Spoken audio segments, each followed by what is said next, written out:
chance to hear it, so let her tell it.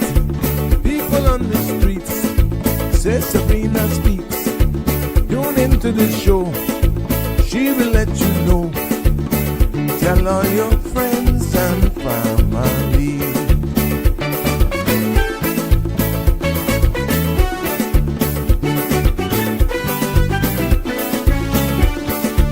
Real talk is no joke. You get the news straight up from grassroots and concerns. You hear some people gone. So tell all your friends to tune in to Good evening, Cayman. I'm Sabrina Turner, and welcome to Sabrina Speaks, your daily dose of clarity, truth, and community insights. Every weekday from 5 to 6:30 p.m., we're tackling the issues that affect you, from national headlines to grassroots concerns. Whether you're in traffic or winding down your day, this is your chance to hear it straight and speak your truth. So buckle up, Cayman. We're not holding back. This is the show. We gotta let you know. Now we got to go.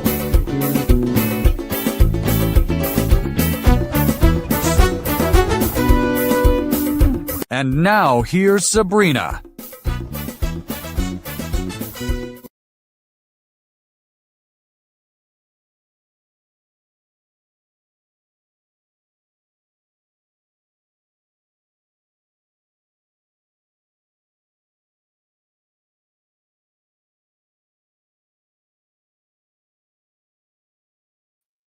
There we go. Got to unmute myself first of all. Good evening, everyone. Welcome to this Tuesday edition of Sabrina Speaks. It is a pleasure to be here with you on this Tuesday. Let's get my links up. Yeah, you're hearing me now, I bet, right? Everybody's hearing me right now. Let me just copy these links here to get my people so that they can view us on the social media platforms. Yeah. It is a lovely Tuesday. So good to be back here with you again. Yes, after a fabulous weekend. I don't know about anybody else, but I had a blast. I caught up with friends. Just let me do this. I also caught up with family. And I even was ambassador, yes, to some first-time visitors visiting the Cayman Islands. Why am I not getting this? Not available right now.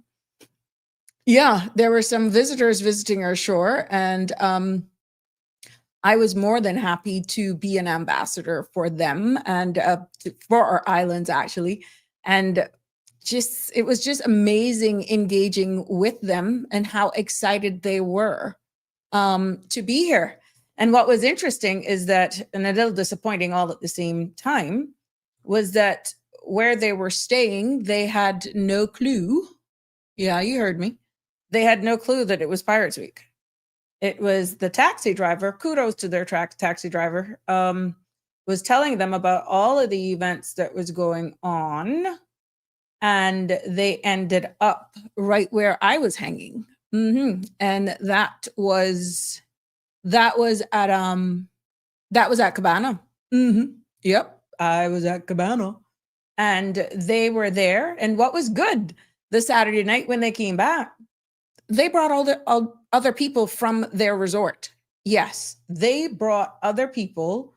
Let's do this. Stream URL. Okay, let me get this. They brought other people from their resort. Yeah, they were staying at Indigo, and they brought other people to Cabana, and they were so excited. My Instagram people, you can tell I'm not good at multitasking here. There we go. They brought other people along with them. Yeah, they brought other people, but it is a pleasure to be back here with you this afternoon. Yeah, I was blown over. But good morning to our global family. Welcome to another episode of Sabrina Speaks, Voices of the Islands, Conversations for the World, and the podcast where voices rise, stories unfold, and inspiration takes center stage. It's lovely to be back here with you on this lovely Tuesday after this long weekend. I was really filling time as I got a lot of this stuff. It's uploaded. Good. There we go. All right. Thank you. Making sure all of you can get us on all of the social media platforms. And yeah, the content you're about to hear, including any discussions or opinions from myself, guests, or participants, which is you. I know you guys love these segments where, unlike any topic is on the table today, you make the space, is intended solely for general informational and entertainment purposes. It is not a substitute for professional legal or medical, not even financial advice. I encourage you to consult with a qualified professional for your specific concerns. Bridge Media Limited and all its affiliates disclaims all liability for any decisions or actions taken in reliance on the information shared here, presented here. Don't forget to like, share, and follow so you don't miss an episode. And that's why I was a little sidetracked, making sure you, hey, can actually keep up with us. I see you all commenting. That warms my heart because I know that we're reaching you and I'm not alone. It's amazing, the podcast world, how important it is for me to see your comments, for you to participate in the discussions as well. That's why I love sometimes when you call and you share exactly what's going on, because feel alone. Yeah, it's a little lonely sometimes, but I love your participation. No matter what, it makes this evening so much better and brighter that we are hitting the pavement running again. I know some of you may have gotten off to a little start where it's like, oh my God, it feels like Monday. Let me tell you what, it's Tuesday. Okay, one day closer to the weekend. But if you're loving, I don't know how your Tuesday is going, but I found it hard getting out of bed, and I work from home. Yeah, I found it hard getting out of bed. Maybe you're recovering or you're out there in celebrating all of our heritage days. I could call them heritage days in our various districts. I noticed they're calling them district days now. But yesterday was out in Northside, and I'm seeing some image come out of Northside. They had the last of just ahead of this cold front that we're having here right now, what we call a good old northwester. Yes, but this weather is not helping, wanting to do much. Oh my God. I know us Caymanians, we don't love leaving home when the weather's like this. Oh my God, I'll be on financial assistance if it was always like that. But I know one thing, I am really, really, really enjoying the weather. And if you are too, this is what's going to happen in the night. It's going to be nice and chilly. It's going to be nice. Yes, here you have it. This evening's weather report. The synopsis calls for a cold front, which we're feeling right now, extending across the Cayman area, is expected to become stationary. Just stay for the rest of the year. And this cold front, or this front, is supported by isolated showers over the next 24 hours. An increased pressure gradient will continue to support strong winds and rough seas across the Cayman Islands. Now, radar imagery shows scattered showers in and around Cayman area drifting towards the southwest. Our forecast for tonight calls for continued cloudy to overcast skies with a 40% chance of showers. Now, the temperatures will fall to the low 70 degrees Fahrenheit. Winds will be northeast at 20 to 25 knots. Seas will be rough with wave heights of 8 to 10 feet. A marine watch is in effect, as you can see, just a color of that image that I have on the screen. Yeah, a marine watch is in effect. And tomorrow, the forecast for tomorrow calls for cloudy skies with the continued chance, a 40% chance of showers. Now, the temperature will rise to the low 80s. Winds will be east to northeast, 20 to 25 knots. Seas will be rough with wave heights of 8 to 10 feet. And that marine watch is also in effect for tomorrow. Now, for all of you fishermen, which I'm quite sure you will obey these marine watches, today a low tide is expected for 10:38 this evening, and tomorrow a high tide at 4:44 a.m. and a low at 10:37 a.m. tomorrow. We didn't see much sunshine today, but it's still going to set at 5:46 this evening. That's not too far from now. And tomorrow, sunrise. Not so sure how much of that you'll be seeing either, but it will rise at 6:32 in the morning. Now, the outlook calls for gradual, oh my God, decrease in winds and seas from Thursday morning. Isolated showers are also likely to continue over the next few days as remnant moisture from front boundary lingers across the Northwest Caribbean. So there you have it, guys. It's not going to be around for long. I don't like that. I don't like that at all. I'm loving this weather. And for all of you who raised by grandparents who were seafarers or who knows the stories, you know that at the end of a hurricane season, when we get what we call our first northwester, or in this case, cold front, that it's a signal that our hurricane season pretty much has come to an end. But with the way the world is going and we see climate change and global warming, whether or not you believe it or not, we will trust what we have been accustomed to. But to say that we have not, as human beings, had an impact on our weather is an understatement. So we will just pray to the gods that this marks the end of any tropical systems like hurricanes, that sort of stuff for this year. And welcome in these nice fresh breezes. For all of those persons celebrating birthdays over the weekend, I know we did a little thing for you on Friday, but for those of you who had to have a public holiday like Desiree and all of those, you know, I want to Miss Moncrief. Yes, I saw her yesterday. Happy belated birthday to you guys. I hope that you had an enjoyable weekend. And for today, Deanne Bennett, we got people down in Roatan. I got family and friends down there. Happy birthday, Deanne. Yes. Happy birthday to you down there. I hope that you're having a wonderful day. But you are remembered here in the Cayman Islands on behalf of all of us here at Sabrina Speaks family. And definitely I'm going to take one for the bros that are here and the nieces and all that good stuff. Happy birthday. See, we did it public. Yeah, whatever, Connie. Whatever. Yeah. I see you, you brute. Well, Remembrance Day celebrations, that's a solemn time for the weekend, even though we celebrated Pirates Week. I found that image is of Mr. Banks. Yeah, that was on Sunday ceremony. That was Sunday ceremony or Remembrance Day. All the celebrations that are going on out there. Yeah, that is just one of them. But Connie, well, good evening. Yes, welcome back. I saw you were throwing a temper tantrum yesterday, Connie, wondering where we were, Sandra and I. We took a public holiday. We enjoyed the weekend too. What the heck are you going to do over the Christmas when we take a break? I saw your comments. Hope you had lots of fun. Yes, I did. I actually did. I'll tell you about it, but I just want to acknowledge all of you guys for being here. I'll tell you about this weekend. Actually, it was pretty cool. I don't get out too often, but when I do, I live it up. Yes. Is it Lixie? Hello. Yeah. Wow. I think that is based on a statement that where they were at, they didn't know about it. The wife actually Googled things to do in the Cayman Islands, and it popped up. Bang. Pirates Week came up on her algorithms first, and she told her husband. And it was just by chance that even Cabana popped up, and their taxi driver dropped them there, and we just started engaging. But yeah, I'll go more into that. Wolfie, hi. How are you, my dear? Anne, good evening to you as well. Hope you had a nice weekend. And I know you could be enjoying this weather. Yeah, are you? Live happy. Hello, Sabrina.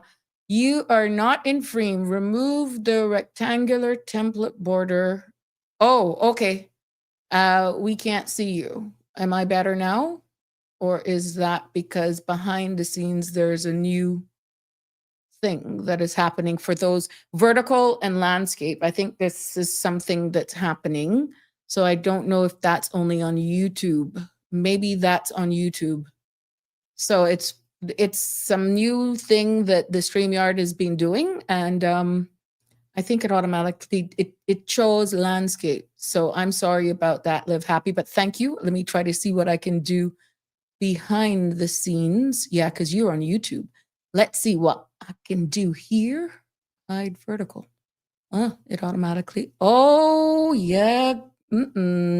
What a sapapa, as they would say. What a mess. I'm going to ask tech support behind the scene how you do this. Otherwise, I'll have to do this. That's a little better for all of my YouTube family. Yeah, let me just adjust. This is new. I'll just work this out. It is for those persons who are watching us on their phone, or for actually those persons who are watching us on their TV. So sometimes based on the link that we subscribe to, it'll say vertical or landscape.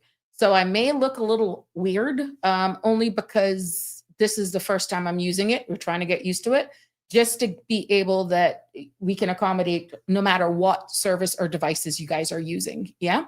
So it is a little bit better, but it's not perfect. I can manage for this episode to keep it like that, so that the vertical part of it, let me get all this fluff this side. And nothing changed. Okay, but I saw, okay, good. Thank you. Well, let's hope. Thank you for that feedback. I got YouTube. Okay, good. Thank you for that feedback. Yeah, because you're watching it on TV. This is probably somebody watching it on the phone. So it's giving two options. Thank you for that feedback, that somebody's watching us from home on their TV and it's perfect. And now I'm seeing the vertical one. Yeah, there we go. Yep. Okay. So we're making sure that, yeah, we're making sure that we accommodate everybody here and that you have a wonderful experience. Hi, Marshall. How are you? I know you must be going through all sorts of stuff. Punta Gorda. Oh my God. Punta Gorda, Florida. They had temperatures of 39 degrees today. The Sunshine State. 39 degrees. Tell me about it. Yeah. That Punta Gorda, Florida. Yeah. They are 39. So I can only imagine what you're going through, Marshall. Oh my gosh. Yes. Connie, clears your throat. You're something else. But of course, without notice too, had me restarting my phone like a fool. What do you think, man, Connie? It's a long weekend. We got lives too, you know? Oh my gosh. Yeah, but it was a good weekend, I must say. I'm happy I went out. Yes, Connie, you're seeing me. I'm vertical. Good. All right. Well, we're just going to play with it as the experience gets better here. I'm hoping to have some nice background as well. Not only the back is going to change for the festive season. Yeah, Christmas. You can tell I love seasons. Also, we're going to try to get some stuff. So like you'll have the border that you'd see like Christmas for all of you who are in the festive season and all that sort of stuff. Even though we're going to take a little break, I'm going to take a little break leading up to it. It's not a channel, Annie. You can go on YouTube and you can look for the cmrtv.com and you can watch us on your TV if you have one of those TVs that you can. It's not like a TV channel. You just stream us and you can just, a lot of these Fire Stick, Firefox, I'm horrible at this stuff. But if you're able to like surf the internet and go on YouTube channels and stuff, you can watch us from your TV. A lot of these TVs now allow us to do it like that, Annie. That's what I'm talking about. But yeah, just a recap of this weekend's festivities. I put this up, Remembrance Day out there at at the Emsley Memorial Church. We had all of our uniform services out there in parade wearing their best. And that was a moment for us to acknowledge, yeah, Fire Sticks, Firefox, one of them. Yep, Fire Stick. We had all of our uniform service, all dressed, the regiment, the police, we had fire, we had the Boy Scouts and prison as well. They all look so fine in their uniforms. Yeah. And then each district and members of our government, they laid wreaths, and you had families and loved ones in the schools out there. This image that we have here is Mr. Banks, who is a veteran himself. And he had just laid his wreath and given his salute to all of those fallen soldiers. And this is a time that we remember them. And, you know, I want to thank everybody for coming out, getting up early and showing our respects. And it was a good day. Nevertheless, it was a Sunday. Nothing was really happening in town, despite us hours before that had town just ripping up like you wouldn't believe it, as we welcomed in our pirates who has taken over our island. For all of you who are tuning in from around the world, and we know you're there, who has always heard about Pirates Week here and the celebrations in the Cayman Islands. they took over, they're taking over our island for this entire week. And I thought this picture was really, really nice of our Honorable Minister for Culture, Honorable Isaac Rankin. I thought that was really, really nice. You can see that he loves this and he's in character. Even the governor got into it and she was in full costume and everything. And she spoke and they captured her. And I thought it was really, really, she really interact with everybody. And the crowds, of course, continued to grow. You have the landing. You had some ladies that were performing some water acts. I can't recall what you call them. The name just slips me right now, getting there. But yeah, that eventually built. And then we had the float parade, as all of us take these things for granted. And there's a reason for me recapping all of this.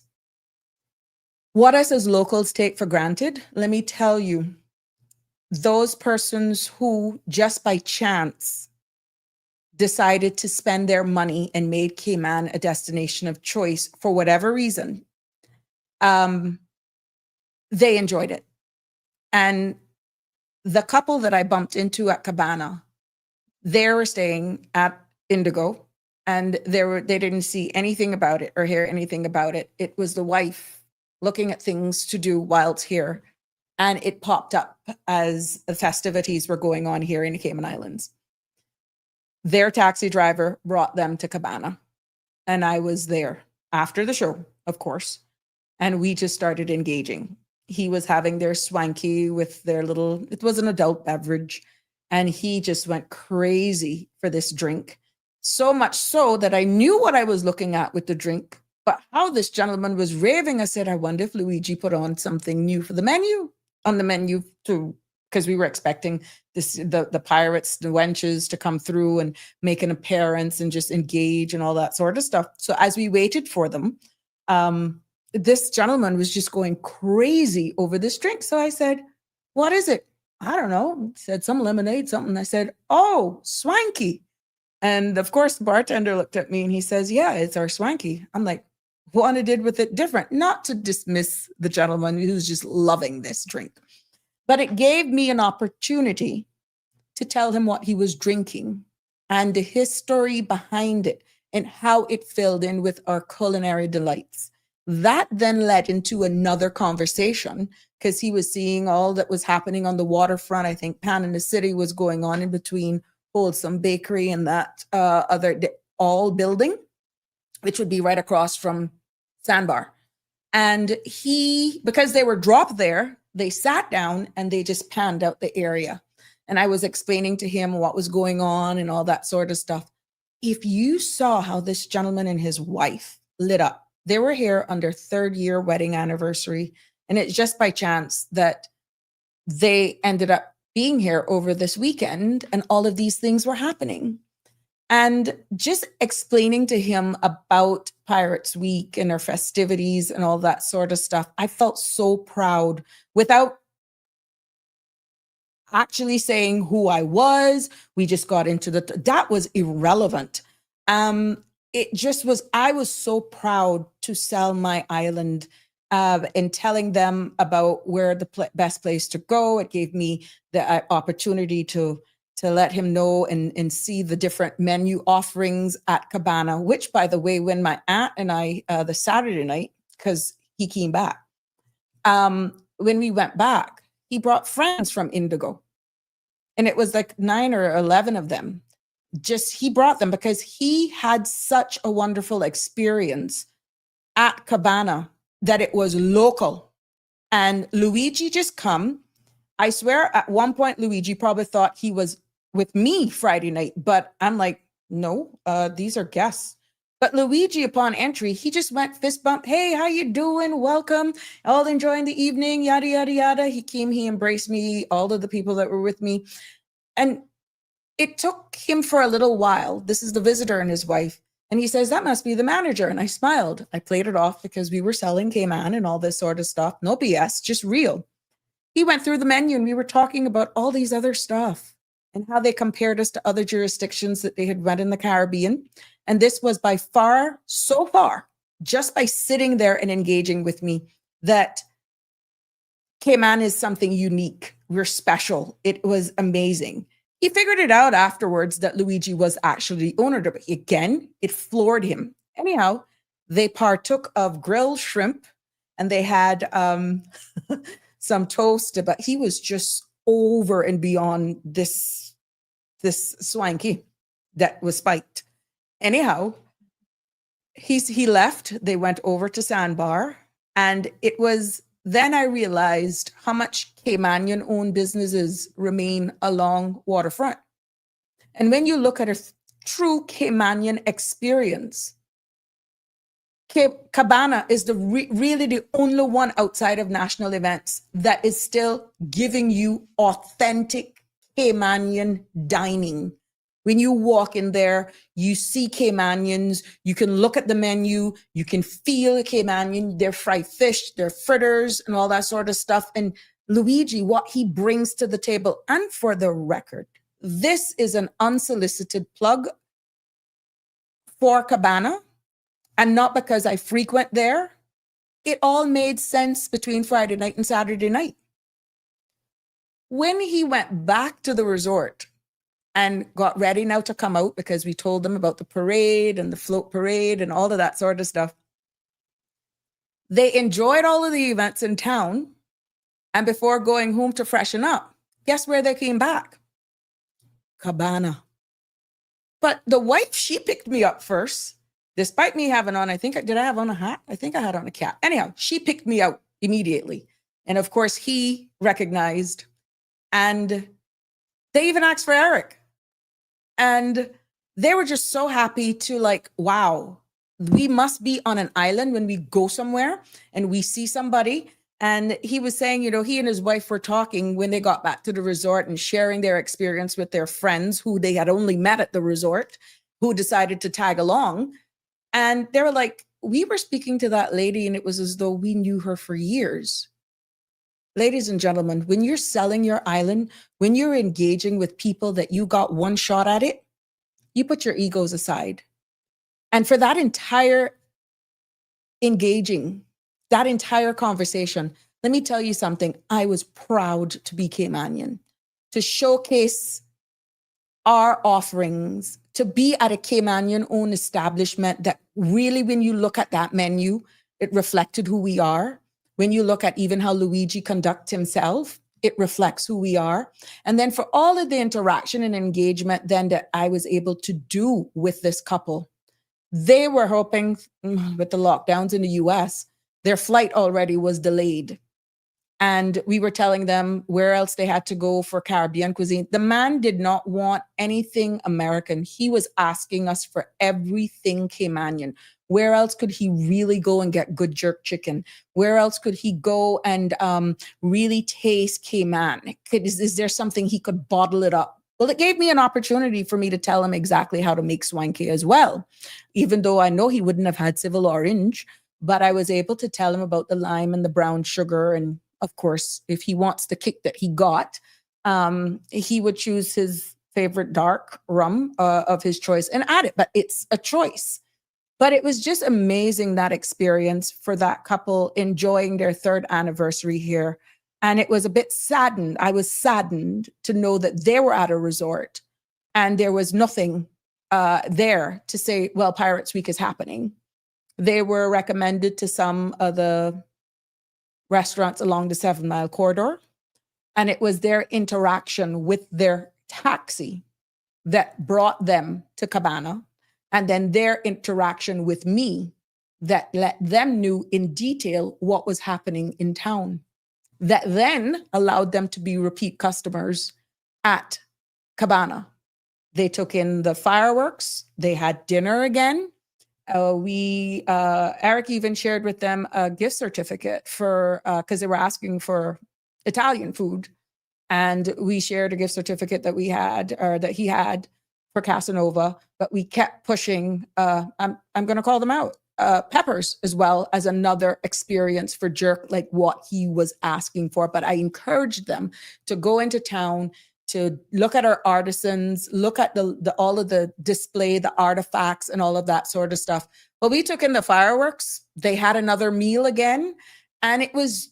Let me tell you something. I was really, really happy to have been Caymanian and to have been able to be that verse that I could have shared it.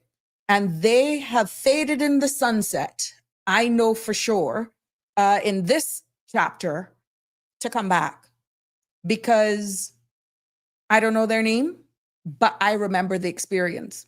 We didn't even exchange names. We exchanged the experience.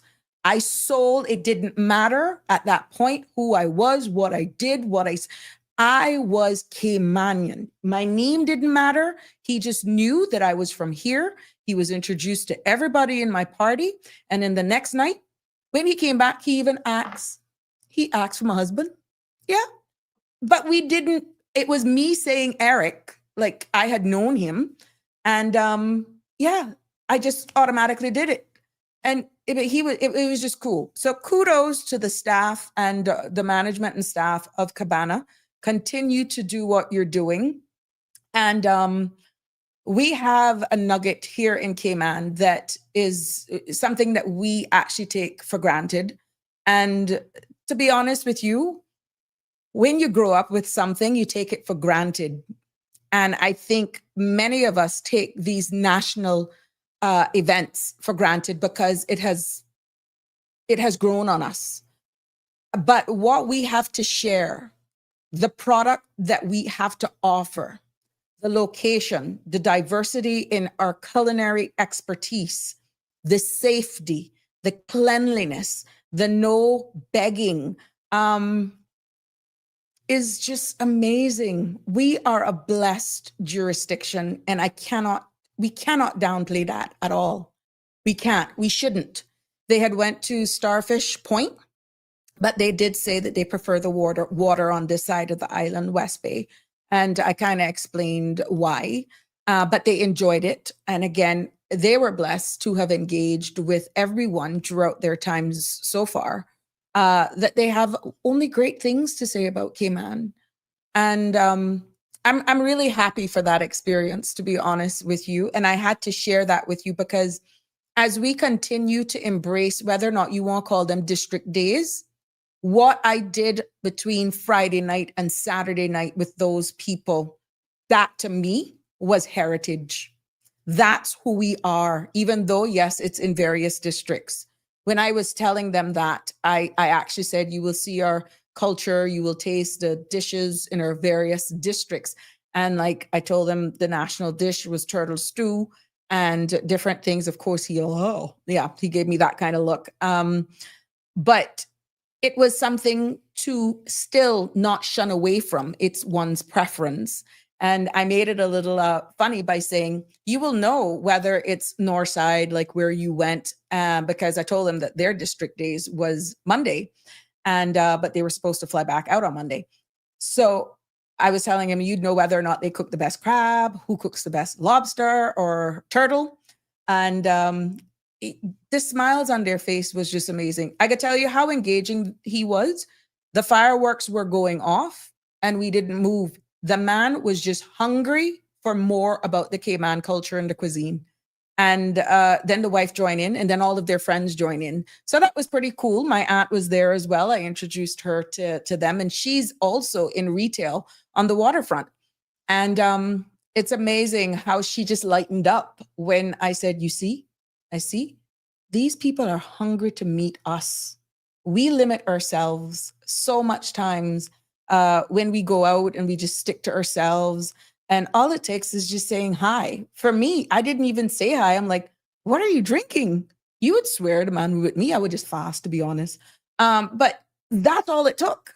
And there, we got friends. Luigi got friends, and they're coming back. So, but again, my aunt did agree in the service industry that they do want to engage and interact with locals. And I felt that this weekend is our opportunity to be proud. This week is our opportunity to really be proud of who we are as Caymanians, to showcase, to embrace our heritage, to even, you know, with our food. Don't be shy of talking about it. Don't don't just go out and, I'm not saying being all up in people's faces because you can read the room, but you can obviously tell that this couple were actually hungry to engage to meet our own. So that was the experience. And oh, Saturday nights now, I hear Saturday nights at Cabana, they're going to be bringing back soca nights. Yeah, soca nights at Cabana on Saturday nights. So I'll be hearing more about that. And also, Tayman Thanksgiving weekend. Something is going to be great down there. So you got to keep it locked here. And I'll be sharing it with you at that experience. But yeah, hi, Miss Barbara G. How you doing, my love? Thank you, Connie Bonnie. I will do my best. That is who it is. Like I said, they left. One person was with me and it said, they're talking about Luigi de Una. I wonder if they realized that who you are. What would they say if they realized you were a former member? I'm like, that doesn't matter. I'm an ambassador, and that means more to me than anything else. But I could see from the perspective they were actually coming from. But that didn't matter at that time. What I did, what I do, what I've done. I was just so happy to share Cayman with them. Yeah, but it's good to have you here with us, Miss Barbara G. So the festivities continue tomorrow as we're talking about Heritage Day, District Day, whatever you want to label it as, but it's heritage for me. It's happening in West Bay today, and tomorrow, the 12th, is in Bodden Town. And then remember now, tomorrow is Wednesday. We got a short week. Don't get your days mixed up. So tomorrow is Wednesday, Bodden Town. Thursday, the 13th, is in Georgetown. That's their Georgetown Heritage Day, Cardinal Avenue. And Friday night, it's at the Heritage Park in East End. Yeah. So tomorrow now we will be at Nurse Joseph's Center in Bodden Town for their Heritage Day. I see where the schools were actually entertaining the kids today. The people dressed in costumes, and it should be nice about our schools. And I'm excited to hear what the Minister of Education had to say, that you have there, eventually you will see who we are, our culture in our schools, in all public schools.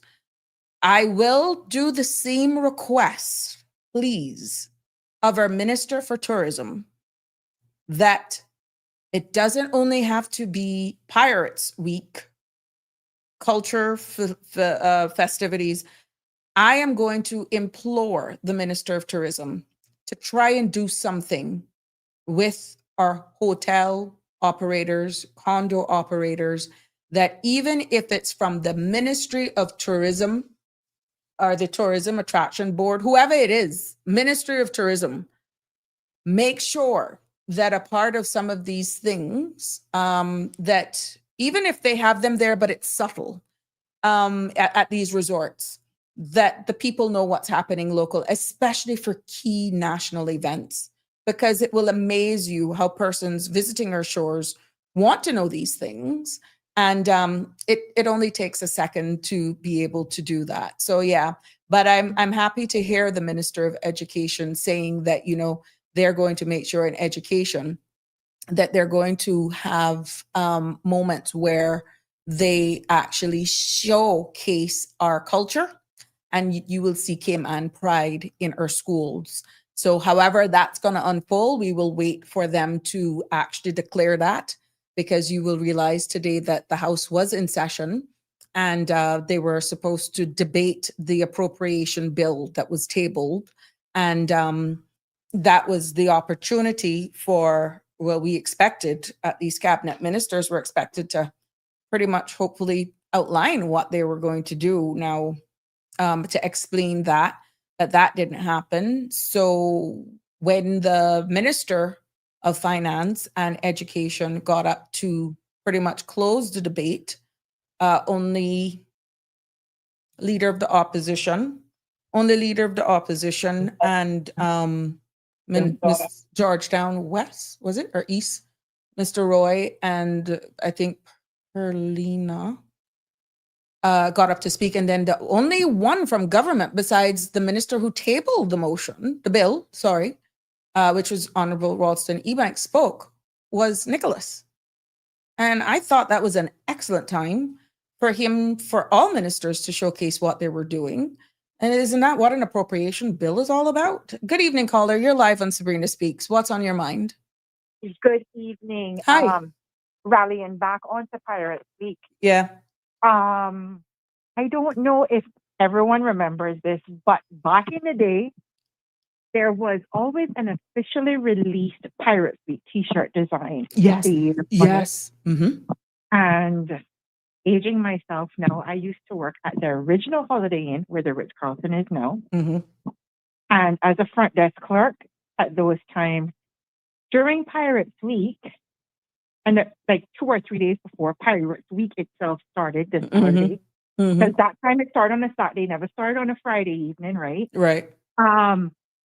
We were supposed to wear that Pirate Week t-shirt as our uniform. Mm-hmm. As a promotional piece to all the tourists that were checking in and staying with us. Mm-hmm. Opening the topic for them to ask, well, what's that about? Obviously, and for us to promote it so they could get out. And I think that we've just lost so much. It's really, really sad. But I remember even the banks push for sure. Yeah, I remember even the banks used to have, there used to be like a competition where, or commercial locations in town could either do displays of Pirates Week, and then there would be like a competition where they would actually spark it. I can remember putting up street lights out in town that signal not only Pirates Week is here, but it kicked off Christmas, because after the Pirates Week festivities, those lights remained throughout Christmas. It was a sense of feeling. But you're quite right. There used to be a t-shirt design. I, running a business, purchased a lot of these t-shirts for Dress Down Day myself, so that my staff could wear for actually the entire week, because we were that proud to say, this is our heritage and let's all do it. Some businesses were relaxed, especially frontline staff, of course, that they were allowed to wear jeans, and as long as the branding of the t-shirt for that year was being worn, it was fine. But I don't know why we're losing it. And it's not all gone, because we do have some people who are really into it, Tisha. And I really, we got to get it back. Just like what we're seeing with the businesses. The lights was such a big part of our tradition. That's when, came on festive season has officially begun. Yeah. Because they stayed on. They never took them down. They didn't take them down. They stayed on until in the new year. But, and you mentioned earlier as well about the fact that they changed it from Heritage Days to District Days. And to me, okay, that's neither really here nor there. But one change, and they've changed the name of Color Forum a million times, as we all know. But I wish what they would actually do is change the name of Pirates Week to Cayman Culture Week or Cayman, because there is a stigma related with pirates or whatever. But that seems to be the only thing that's not changing. But anyway, that's just my 2 cents for this evening. Thank you. You just stirred that cocoa and you just added a lot of ingredients in there, you brute. But thank you for your contribution. Whether or not you think it should be changed from Pirates Week to Culture Week, does it take away from why it was labeled Pirates Week in the first place? When you're talking, even though it's a part of our history and all that sort of stuff, there was a reason behind that. Is why it was labeled like that. Hence, district days then were called heritage days. So, interesting. There have had many variances where it was only supposed to be consolidated over the long weekend because of weather. We can realize that it was during the time of the year. What it came about anyhow in the first place was to kickstart tourism after the season for summer.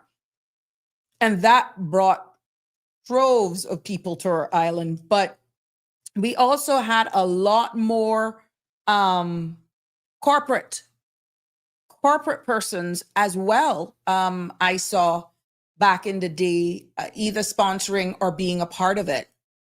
I remember Cayman Airways used to have a float, used to have gold sponsors, that sort of stuff. We had our telecoms that were really out there, whoever would be the primary sponsor, whatever the case may be. I've seen that. Now, is it behind the scenes? The operational arm is not doing it early enough, because that could actually weigh the cost, where it's not 100% borne on government, but it's joint public-private partnerships in order to save our national event.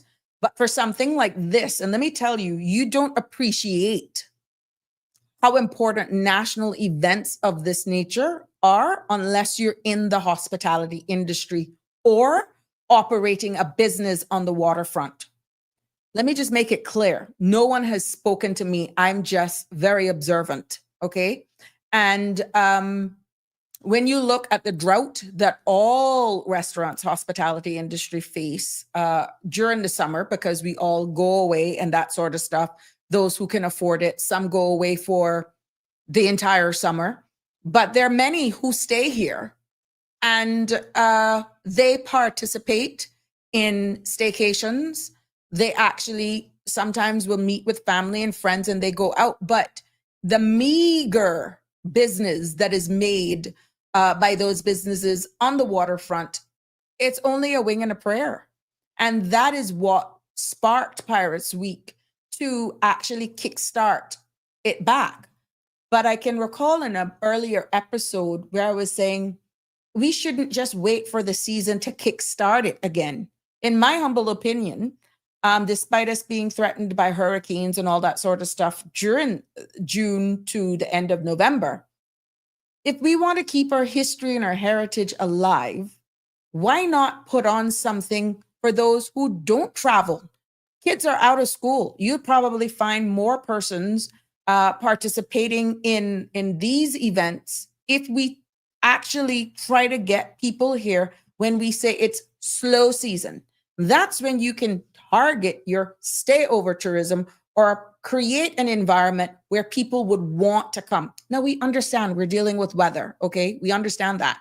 But a lot of the restaurants close. They do repairs and all that sort of stuff. If we can keep their tourism product, we're not going into the part about the port, but if we're saying we have to diversify, I think we need to look at something local that can capture a season for those in the hospitality industry all year round. Every one of those duty-free stores in town suffer as well. It's not just your restaurants and your resorts. Every one of those stores suffer as well. And I feel when you look at jurisdictions like Barbados, there is always something that's driving people there because they got their finger on the pulse when it comes to event and they embrace culture. Yeah. Now, a lot of attention probably was drawn there because of Cara Festa. That in itself brought droves of tourism there.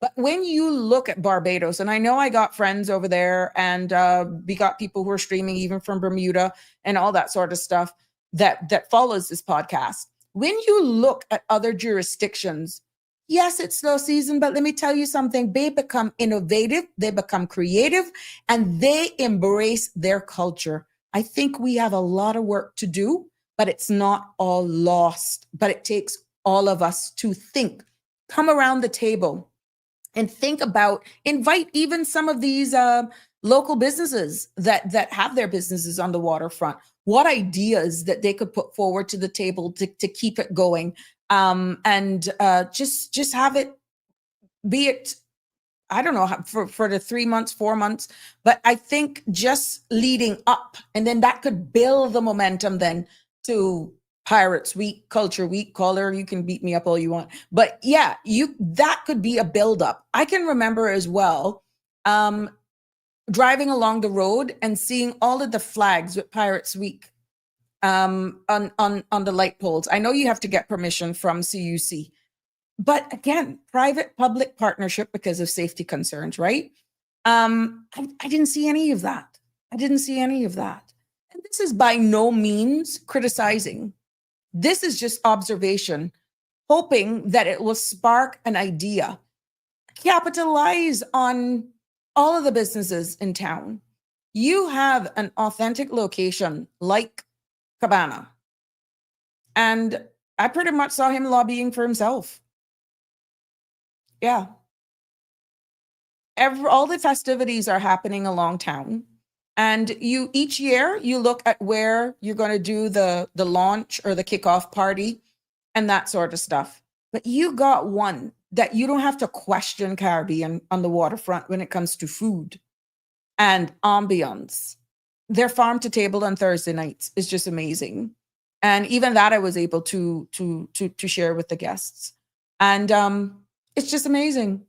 So I think there's a lot as childhood memories, and we can recall the cardboard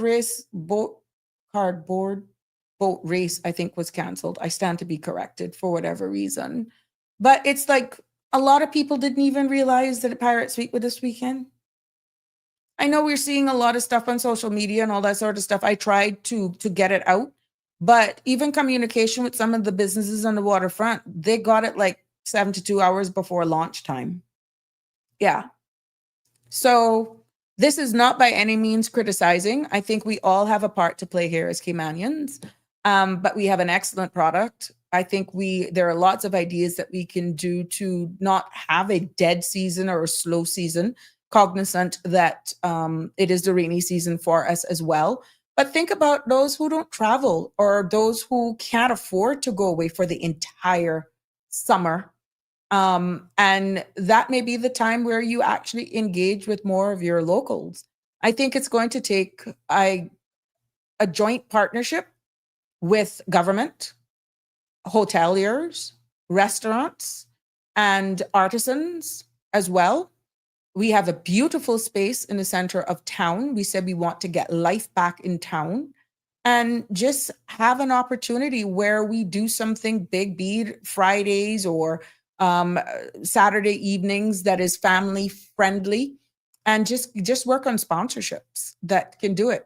I think the time is now because everybody's feeling whatever's happening in the economy. It's creating possibly new opportunities. It's creating all of those persons who like to cook their food, like Miss Ruth and Miss Midget and all of them, Blackie and all of them down in there that really looks forward for these foods. You got all of our people, all our cooks in East End and all of that. It creates that environment, to be honest. And I really think, I really think there's an opportunity that's being missed leading up. Like you should be hungry, just like you wait for Christmas, like a kid. You should be building up. And I don't know whose idea it was to not have the fireworks on Friday night. Yeah, my last caller. I know that you said it kicks off on Saturday, but I look forward for those Friday nights because it really kicked off the weekend.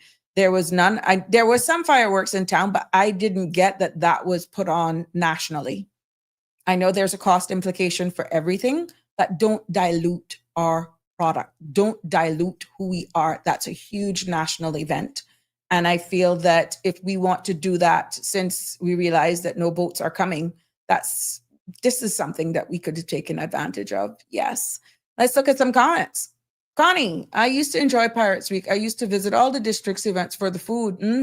Yeah, I can remember as a child just getting into the car with my family and driving to East End, driving to Boddentown.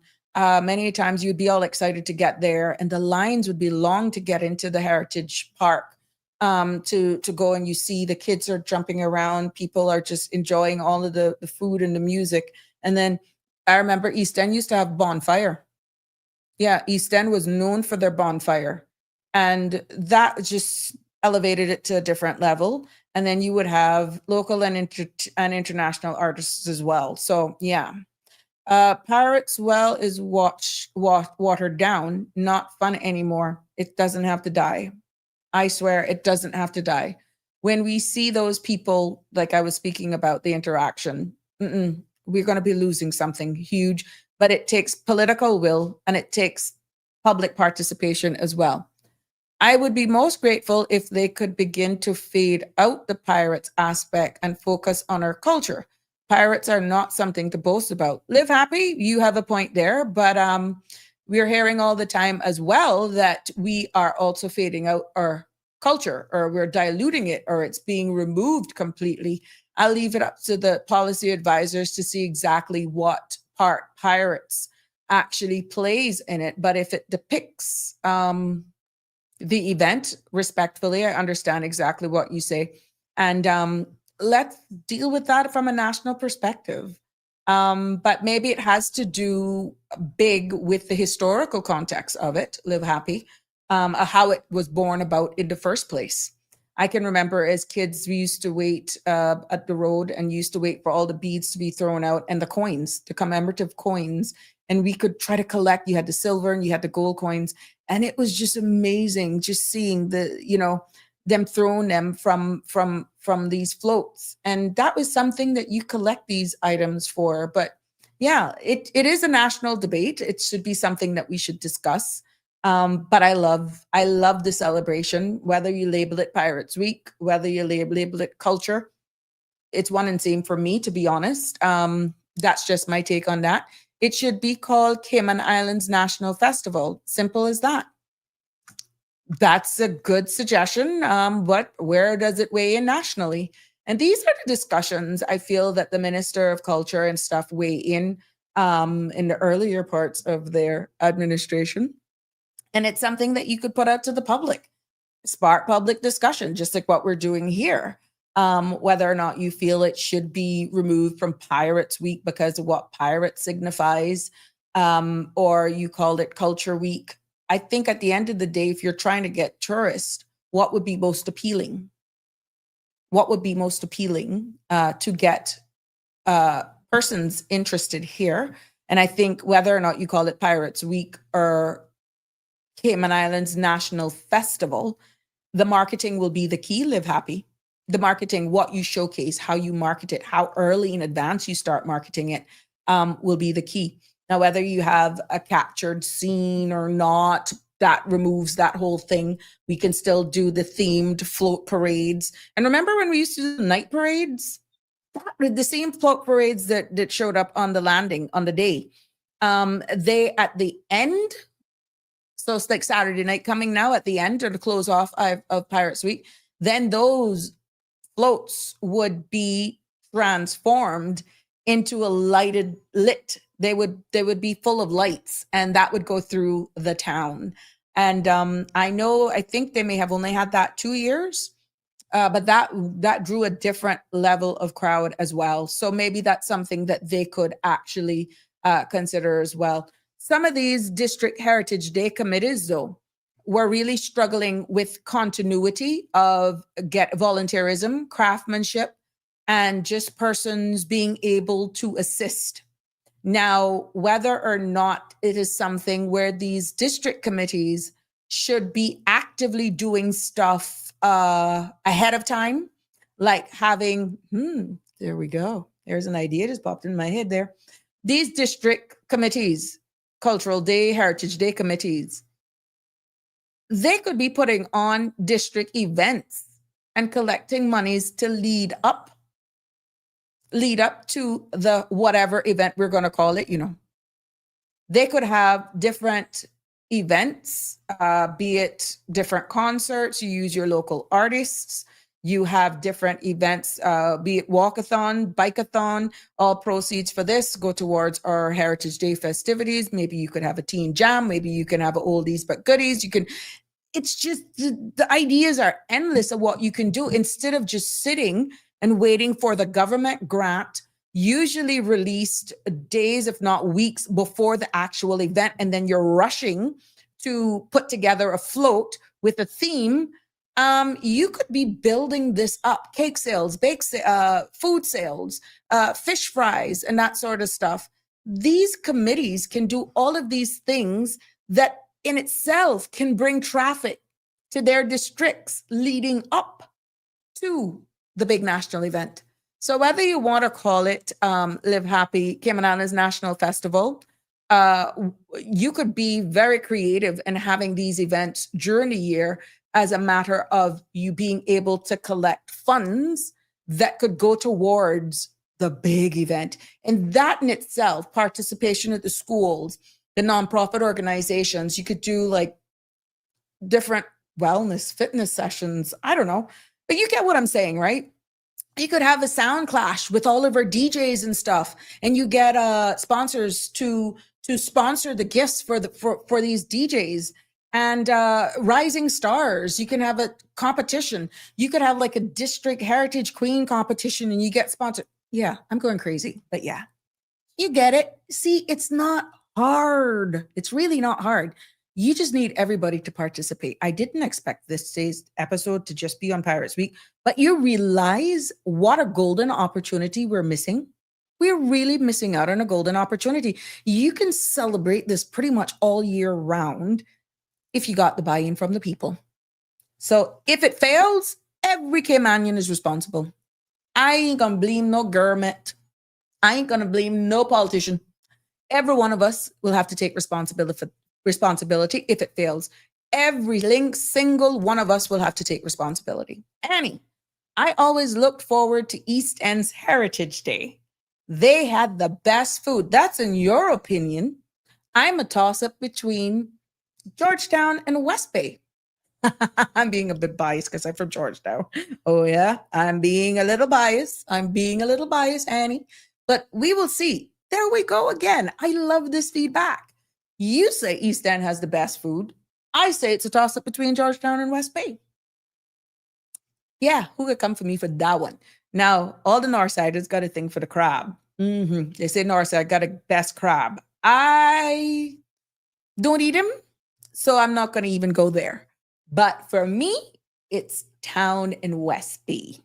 Best food, Annie. So yeah, we down for that. I could take you on. Tisha and Dave Martin's, Dave Martin's legendary Pirates Week song is very much a part of the festive tradition as well. You know, the pirates having a party, the time is a month. Yeah, in Grand. Yeah, that should always be played on every station, not only as a backdrop, but you should be hearing that rung in our airport. You should be hearing that rung in every hotel lobby at some point leading up to it. Tisha, I agree with you. Now, that is exactly, you could have different versions of it. With the steel pan, but not taking away from that signature piece of Mr. Dave Martin's song. Yeah, there are others as well. We got Mr. Purser Worms, was it him? We got Mr. Anna Martin too, that had couple. Barefoot Man as well. This is culture. That is who we are. We should be hearing all of that all during summer, like little drops of it. And then like for the entire month leading up, and definitely for the entire week, everywhere you go, you should be hearing, you should be feeling it, you should be tasting it. Like all of these restaurants should be having something, or traditional dishes like for this entire week. It shouldn't be like a signature dish, and it should be cooked like how we cook it. If it's going to be a meat dish or a side dish, be it a cornbread or something, I think every restaurant should showcase something cooked based on, or a drink. Yeah. Like the swanky one from Cabana. But I think every restaurant for this week should have at least one dessert and one protein or a fish that is cooked traditionally Cayman way. I really feel that is embracing exactly who we are. And then maybe all the brunches that we go to as well leading up to this and this entire week, they should have just one place where it's like a Pirates Week or, oh God, Thatch Baskets or something. Whatever we ended up with the name, right? You should know that area, that stand, like how you have the carving station, you have the sushi. There should be a stand.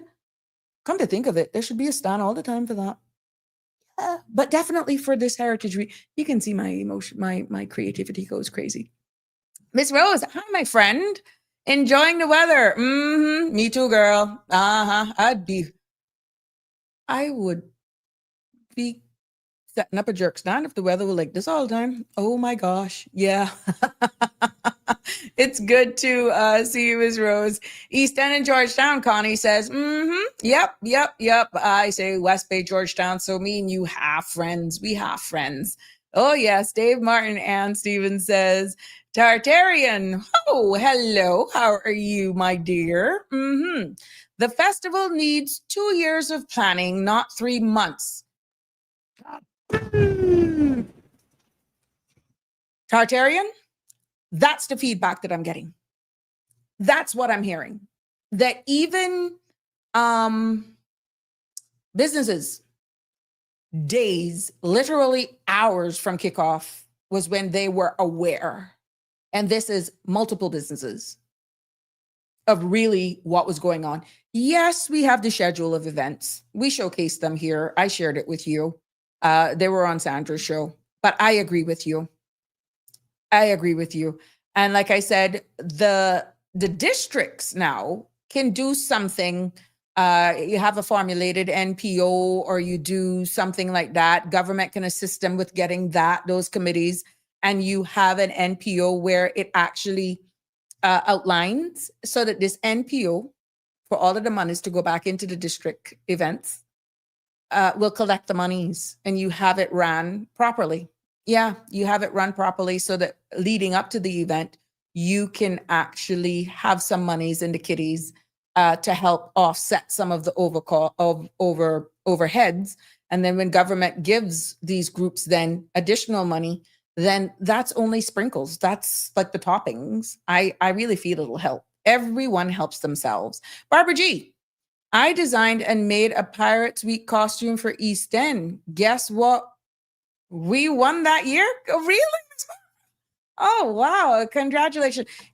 What I noticed, though, with East End, they are huge on culture. Kendall Connor, hats goes off to you. And, the man that cooks from East End, too. Yeah. Oh, gosh. I can't remember his name. And Juanita and them.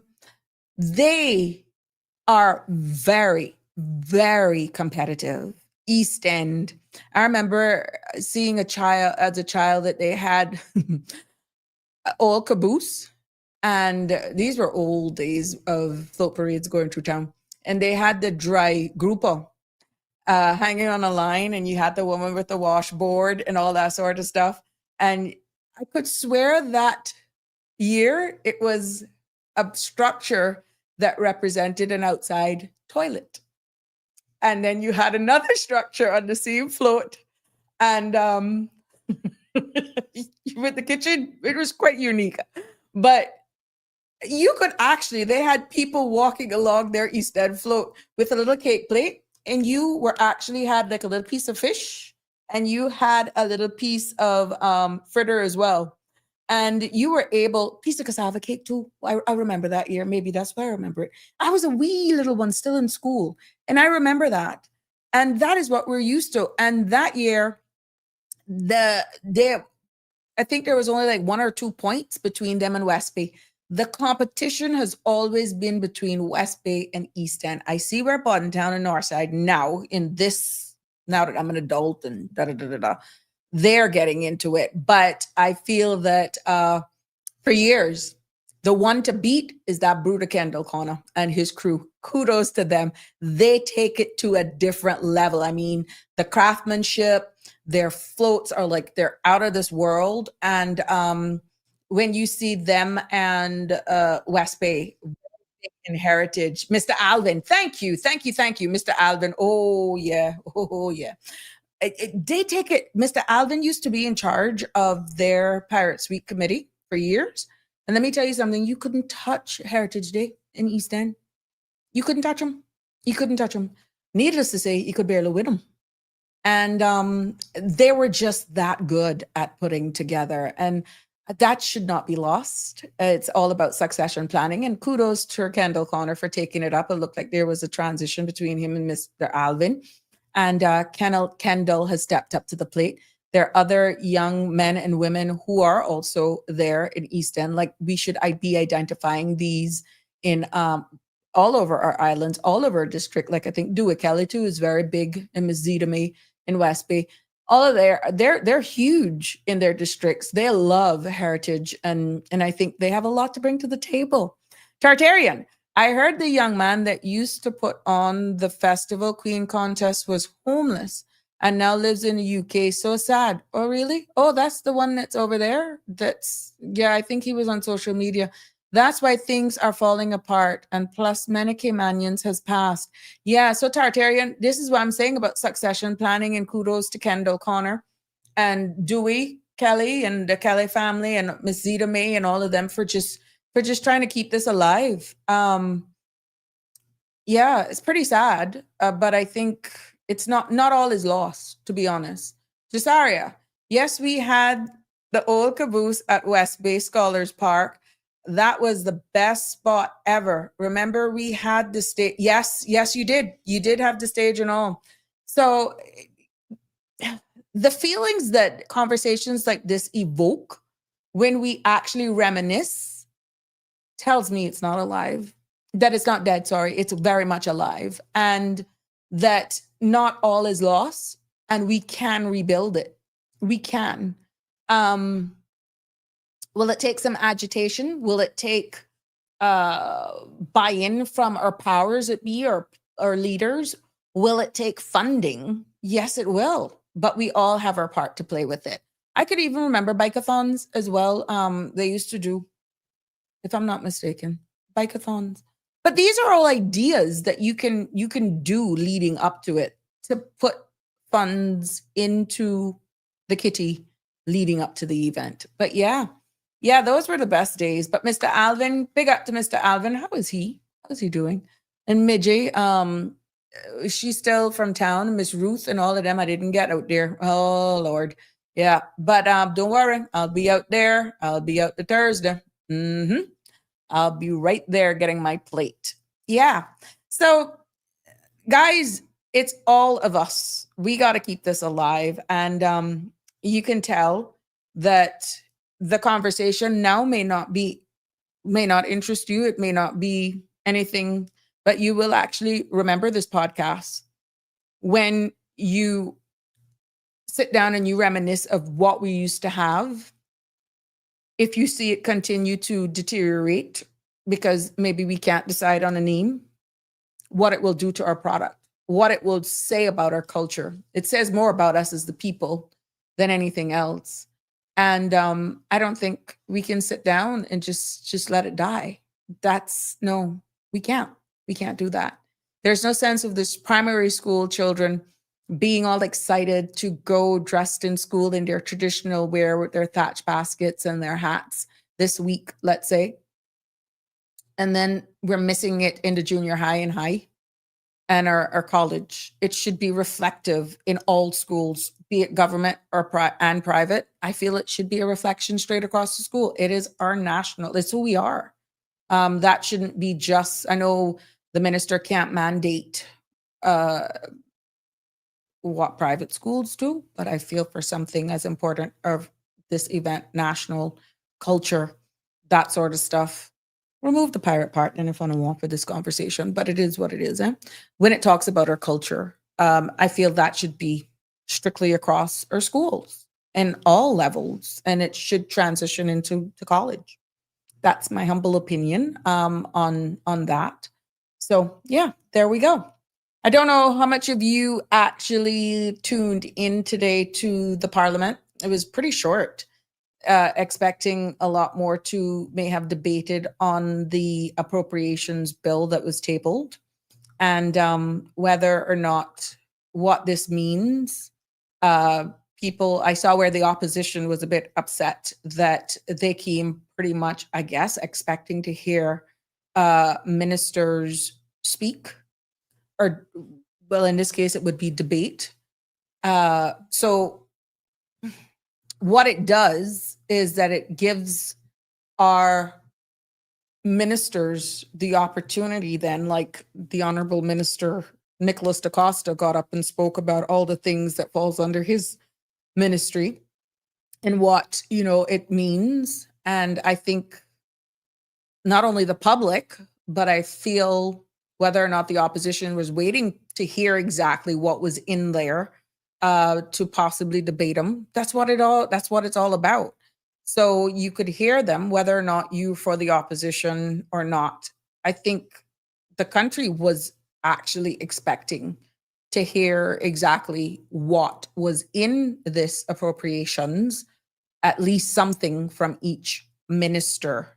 This was the opportune time for you to give something, possibly like a to say, well, the allocation for my ministry is this, which of course, when they go to finance committee, you will hear it line by line. The Honorable Minister of Finance did say that they will be speaking during finance committee, but I kind of raised an eyebrow there, because even though they're pointed questions that can be asked during the finance committee meeting, it's not delivering like how Minister Honorable DaCosta delivered it, because you can clearly hear exactly what he has outlined, how he's going to measure outputs, that sort of stuff, exactly what he's going to do. Now that speaks to exactly when they meet back in Parliament on Thursday, how it's going to be funded. So we talk about democracy, transparency, and accountability. If ministers remain silent, then it begs to question, does that signal disengagement or avoidance, which can actually often frustrate opposition and raises public doubts about transparency and accountability? But did this signal anything to you all at all as regular citizens of our country, why they haven't spoken? And pretty much in layman's terms, it looks like government doesn't want to explain. That's how it would appear, how the taxpayer money will be spent in, and the opposition has a right to be a bit aggrieved, because that's what it was for. Now, you can say that the government side has the numbers on the floor of Parliament, so it doesn't matter whether or not the opposition speaks, right? When they go to finance committee and they go through line by line, each ministry by each ministry, the opposition and the two independents have a right to question. And but it's not like it's a debate where you get 2 hours to explain and justify. Maybe it was a way of expedience as well, just to get to finance committee, why they didn't have each cabinet minister speak. Maybe a number of perceptions why they don't speak. It could be strategic, perception of avoidance, because silence could suggest that ministers are unwilling or unable to defend their budgets. I'm just saying. When they don't speak, you could be left with the point to say that there are transparency concerns, like citizens, everyday people may feel that they're excluded from understanding how the money is being managed, exactly what is being earmarked for this particular minister or ministry. And then you get what was displayed, whether or not you felt that the opposition had 8 years, 10 years, 13 years to do some of the things that they're asking for. Remember, in earlier podcasts that I said, earlier episodes, I said, when your elected representatives are on the floor of Parliament, they no longer have their voice. They are the voice of each and every one of you. Each minister is there in their capacity to represent every Caymanian. It's not just Georgetown Central, Bordentown West, East, North Side, whatever. They're there in an elected capacity, right? And the frustration, I can understand it. MPs see debates as their constitutional right to hold government accountable. And if ministers don't engage, opposition can get angry and reflects concern that democracy is pretty much being weakened. So imagine what just played out for whatever reason. It could be strategic. It could be strategy. There is strategy in all of this, right? But imagine then your neighbors are asked to approve a community budget. And then the leaders propose spending on roads, schools, and healthcare. But when you ask them why certain projects cost so much, then they stay quiet. Only one or two will answer. To the public, it may feel that government doesn't want to explain where the money is going. To the opposition, who is there to oppose or to look at bipartisan ways where they can jointly agree to once it's in the best interest of the people. To the opposition, it feels like being shut out of the conversation, even though they were given 5 days to review the budget being proposed. That's just a bunch of numbers, but exactly context. Context matters in this case, right? So they have a right to get irate because that's what the debate was for, that's the only tool they have to demand accountability from the sitting government. Whether or not the government pretty much has the majority, which in this case they do. So even if the opposition disagrees with something, the government's going to get this passed anyhow, right? Unless you, the public, says, look, something is wrong with this. We demand an explanation, whatever, right? They have the numbers. They have the numbers. But when you look at the democratic principle of everything and the option of remaining silent, in this opinion, or the House, the floor of Parliament, debate is not optional. It's really a mechanism by which each elected official, whether they choose to do it or not, prove that they are serving the people and not just themselves. If they're pretty much dodging questions that could arise, that says a lot more. That should raise flags for every Caymanian. And again, if it's a matter of expedience, then fine. But the type of questions that are targeted during the Finance Committee is not the same as a debate. And I stand to be corrected, but when you look at a balance and you're saying you're there for the people, this was an opportunity for them to really explain exactly what they would be going to Finance Committee to actually approve and hope they get funding and support from both sides of Parliament to fund us so that we can run. So what if the strategy is to ask questions during the Finance Committee? Yeah. And if that is the strategy, well, that's pretty crafty. And because when you look at the Finance Committee stage, which is, I said, they're going in on Thursday. What happened today is after the appropriation bill is tabled and debated, which really had very little debate. I couldn't even call that a debate, to be honest. In principle, it usually moves, which is what they're going to do now on Thursday, to Finance Committee stage. Now, this is where line by line scrutiny of the budget happens. And each ministry's allocation is examined and MPs can ask detailed questions. But that all depends on how far the questioning will go. And the speaker normally chairs Finance Committee. Yeah. So ministers are expected to answer then directly about their department, spending, their priorities, and also justification for each line item. So when you look at the question only strategy in this context, if cabinet ministers choose not to speak during general debate, but instead wait for Finance Committee stage, the tactical silence, which is what we're assuming, results in them avoiding broad political debate. And it pretty much narrows down, focus only on the technical answers when pressed.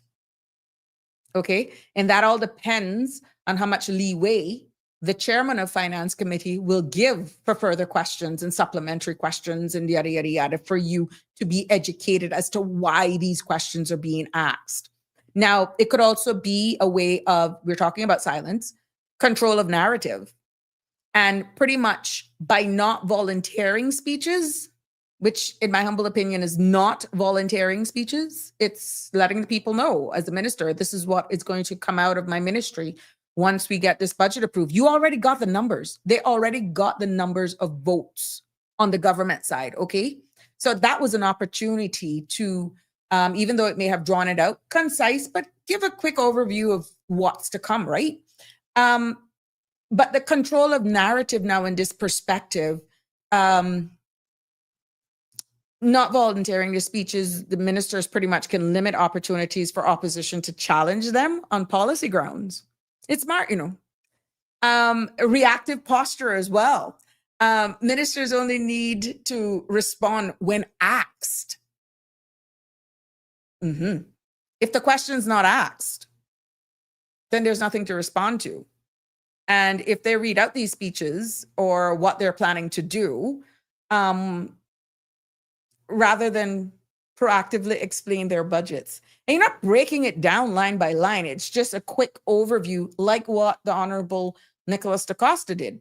That's what he did. Now, that's what I kind of expected from all of them in a consolidated format leading into Finance Committee. Now, when you look at the democratic implications from that, from the public's perspective, it can feel like the government is dodging accountability because debate is meant to be open and their opportunity to explain exactly to the public what's going on. And for the opposition, again, it leads to frustration, as I alluded to earlier on. And you can cuss them all they want. At the end of the day, they're elected and they're there. They are really the government in waiting. Whether or not you want to brand them the purple group, the green group, the whatever group, the PPM, whatever, they're doing their job when they're questioning. And debate, pretty much from a democracy standpoint, while technically allowed, it actually weakens the spirit of transparency when they get silent. Because debate is supposed to be proactive, not just reactive. Yeah.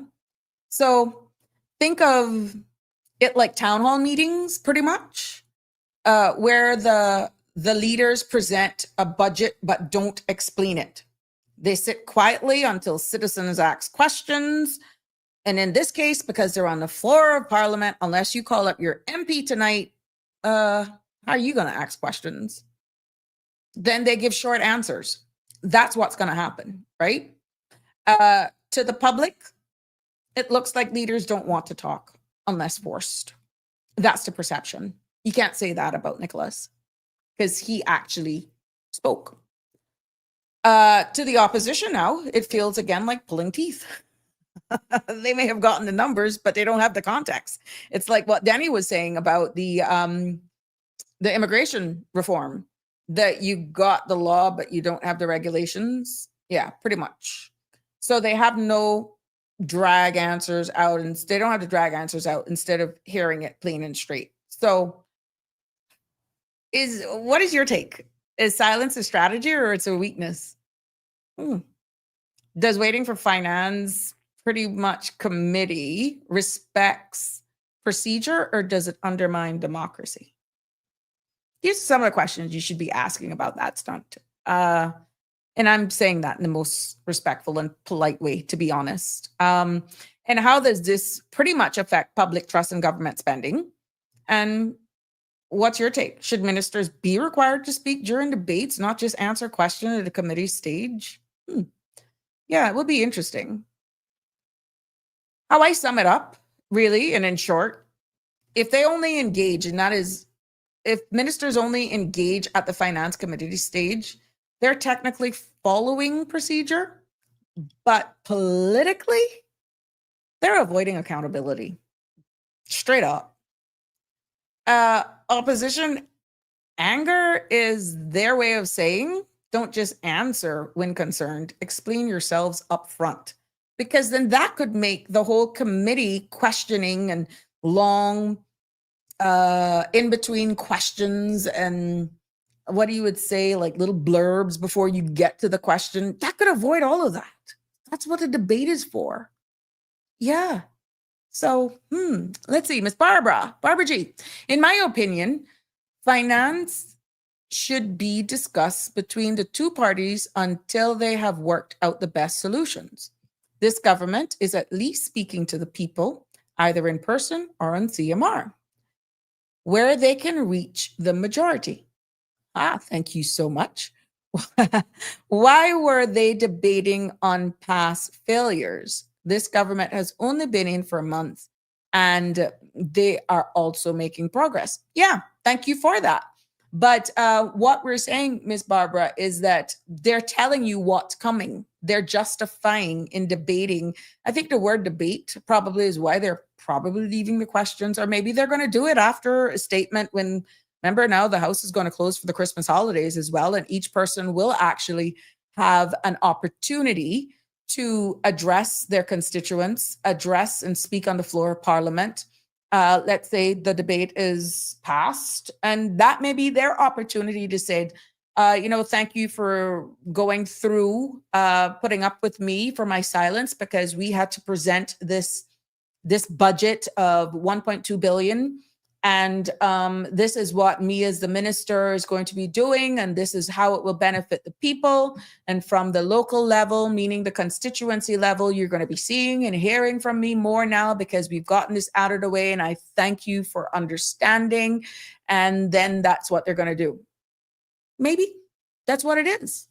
They probably just want to get over the finance committee because they don't have no time to waste. They got a country to run and they want to get the money. It's out there so that we don't have a government shutdown like what we noticed in the United States. But the fact still remains, at the end of the day, yes, the government is new, and their budget, to be honest, Ms. Barbara G, only kicks in on the 1st of January. I've been saying that all along.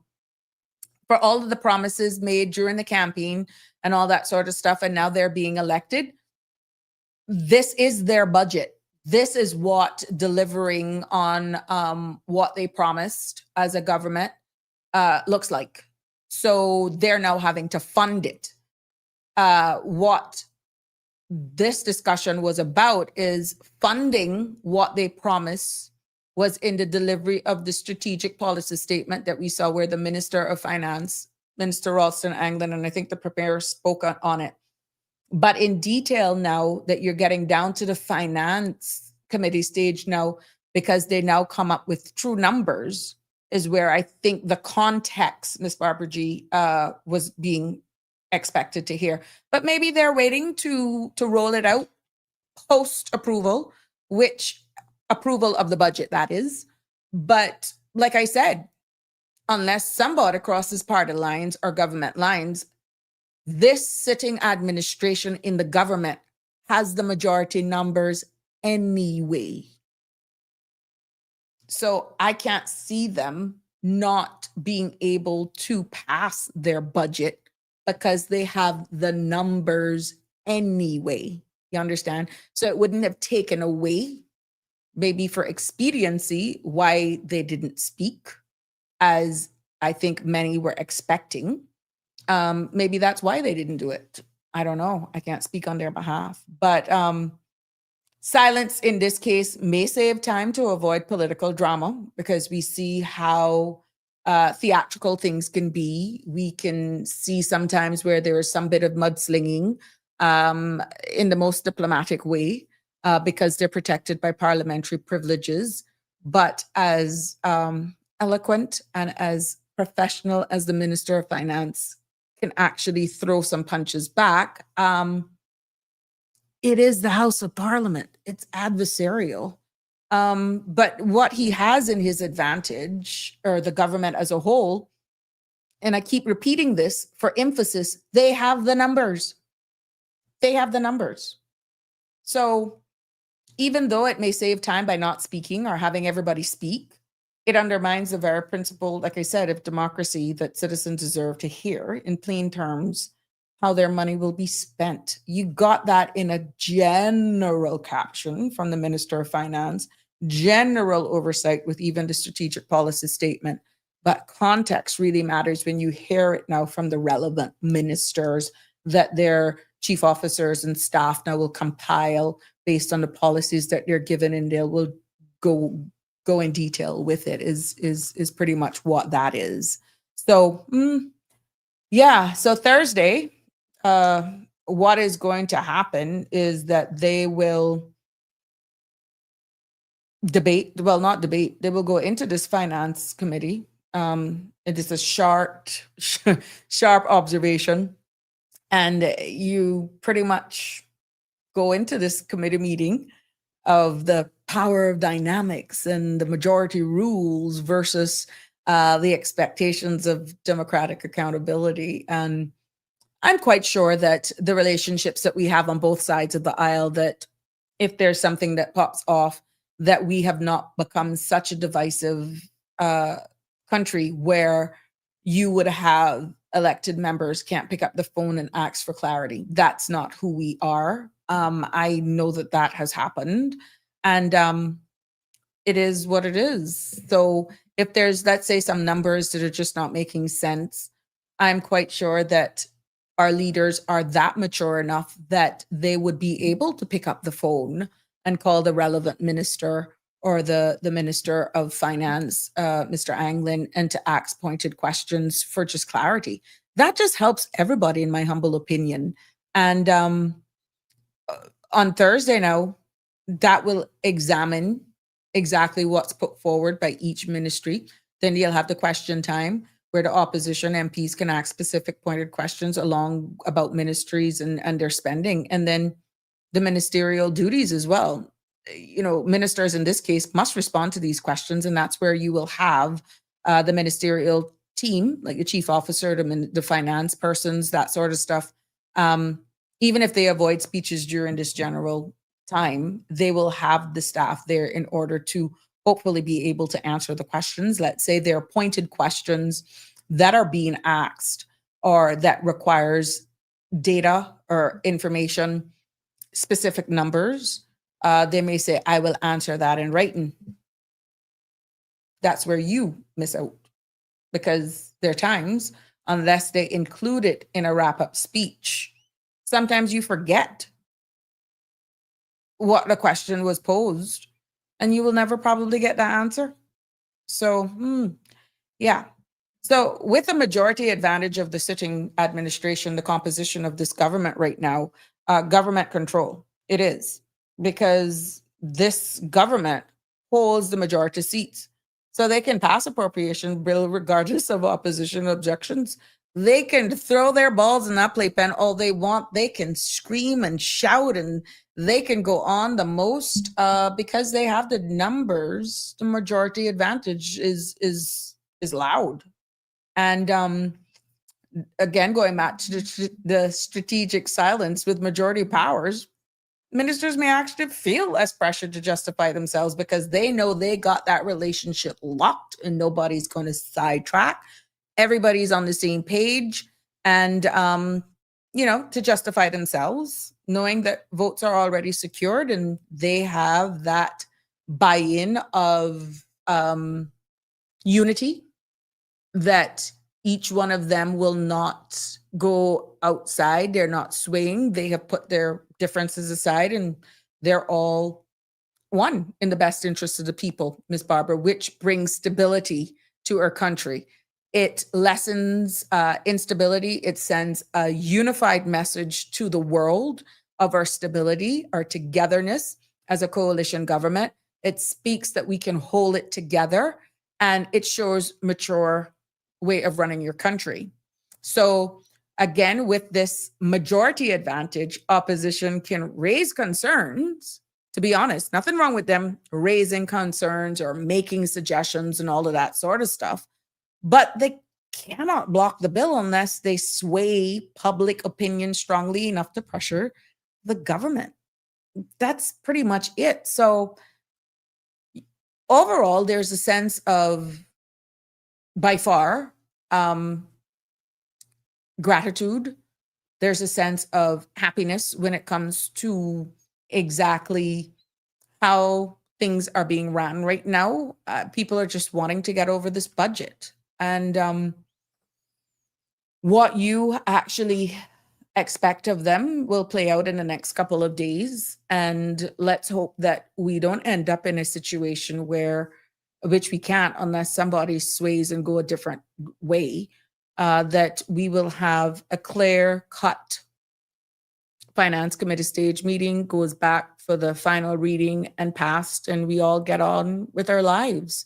And we can all go into the festive season knowing that our government has approved a budget that will have the operational arm of our government going. They will be able to fund projects, hopefully creating pathways where there will be no unemployed Caymanians, or opportunities, and the culture of certain organizations will change and give Caymanians an opportunity and they don't feel left behind. That is what it is. So that's where we are right now with what's happening.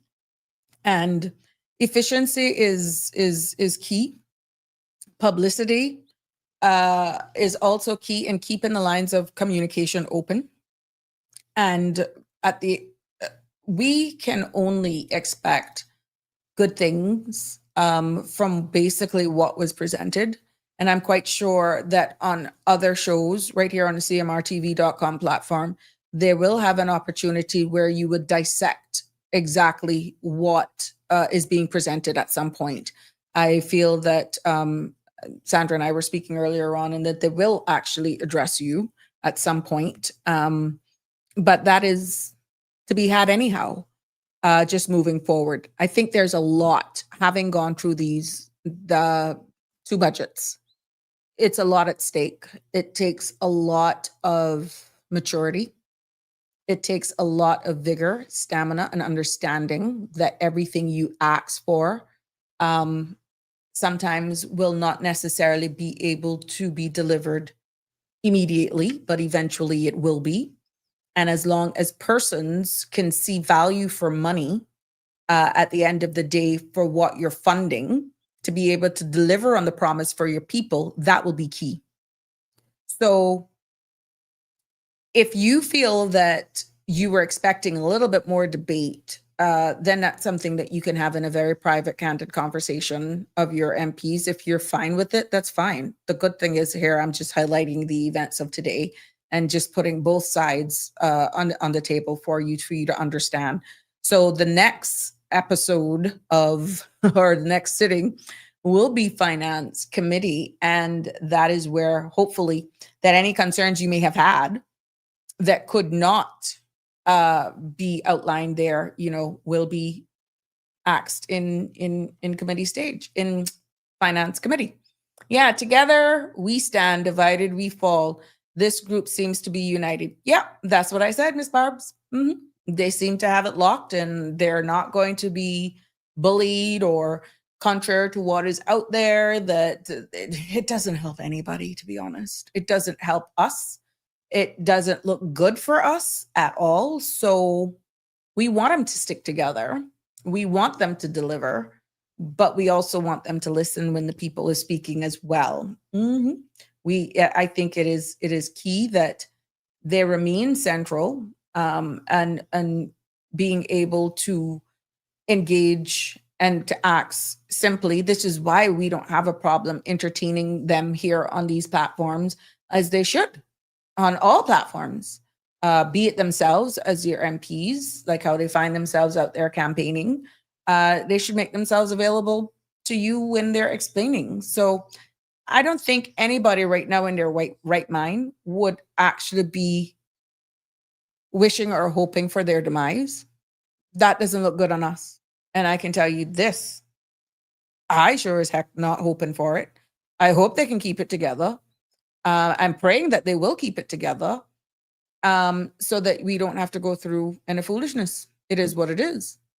So yeah, let's make sure we can fund these projects, and that our Caymanians will feel a part, that there will be policies that will be made out that allow them to get access to training, access to jobs, and Caymanians no longer feel behind, left out, or fallen behind, and that all the explanations that are given in the white paper for the immigration reform, that meets your satisfaction, and that it yields the results that you were asking for.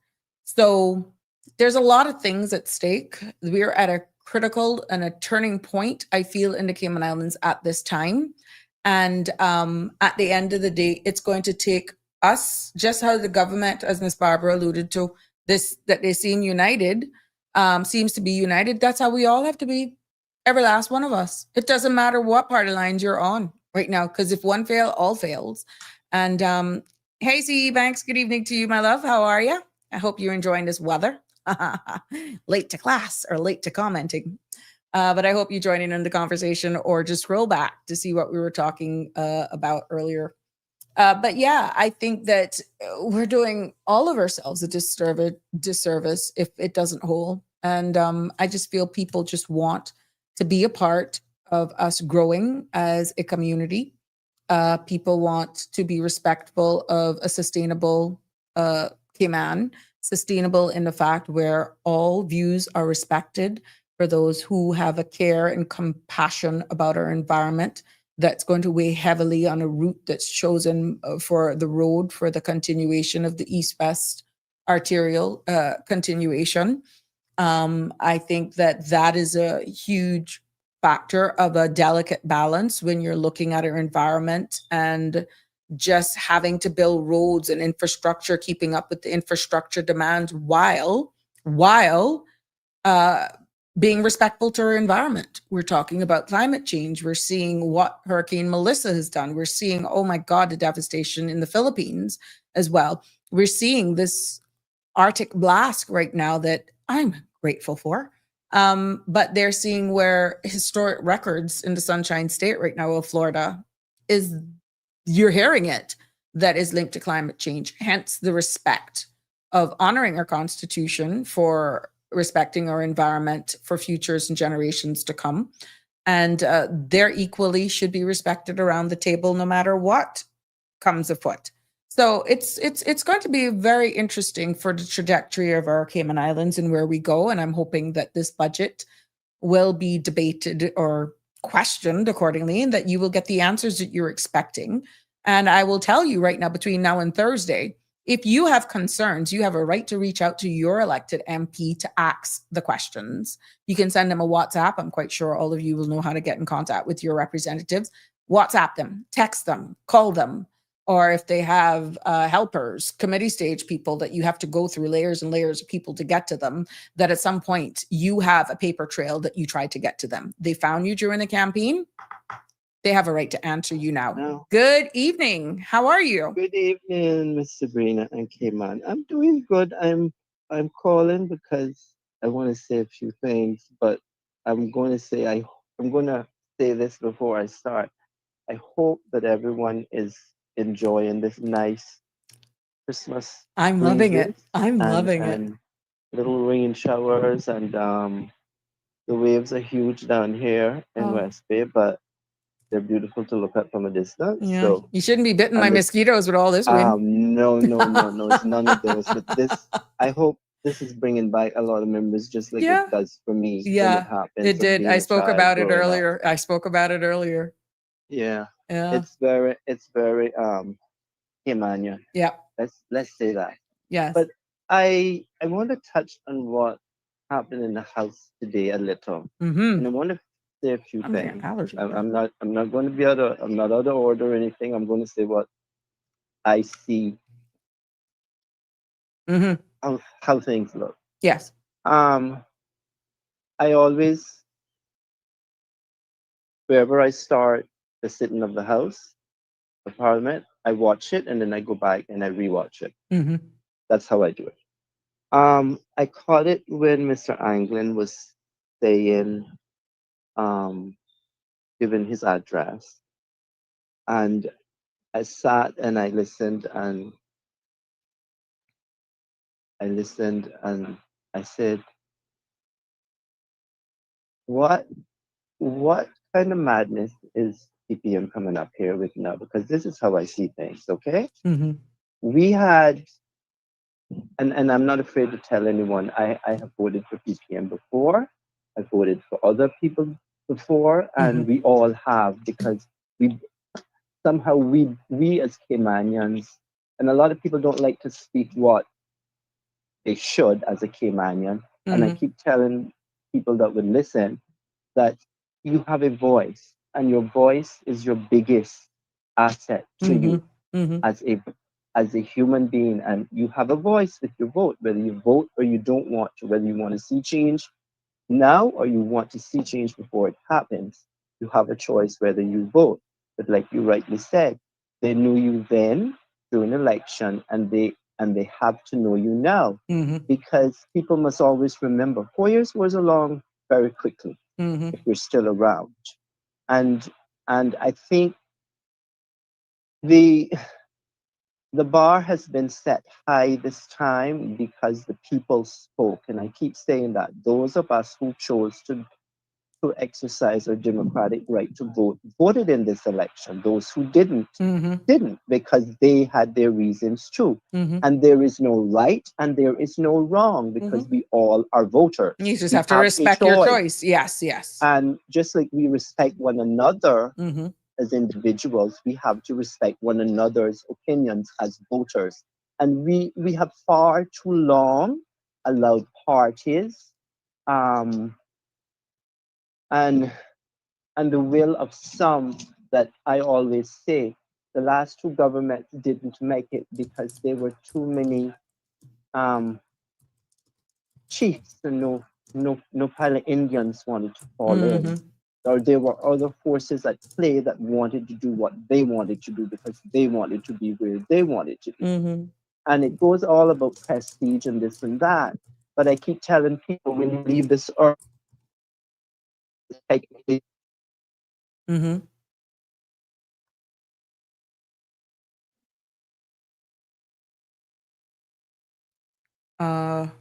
Caller? I think I'm losing you, or I've lost you. You are still a Caymanian. Okay. Got you back. Hello? Yes, I got you now. We lost you for a couple seconds.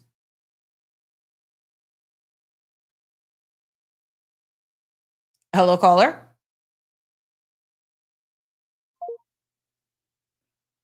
Let me call the caller back.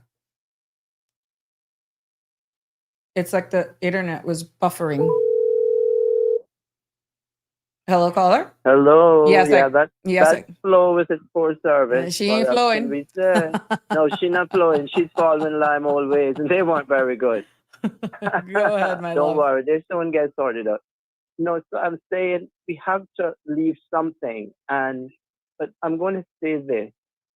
The PPM, I started listening to the leader of the opposition, Mr. Joey Hugh, and he is outlining things, and I'm going, okay.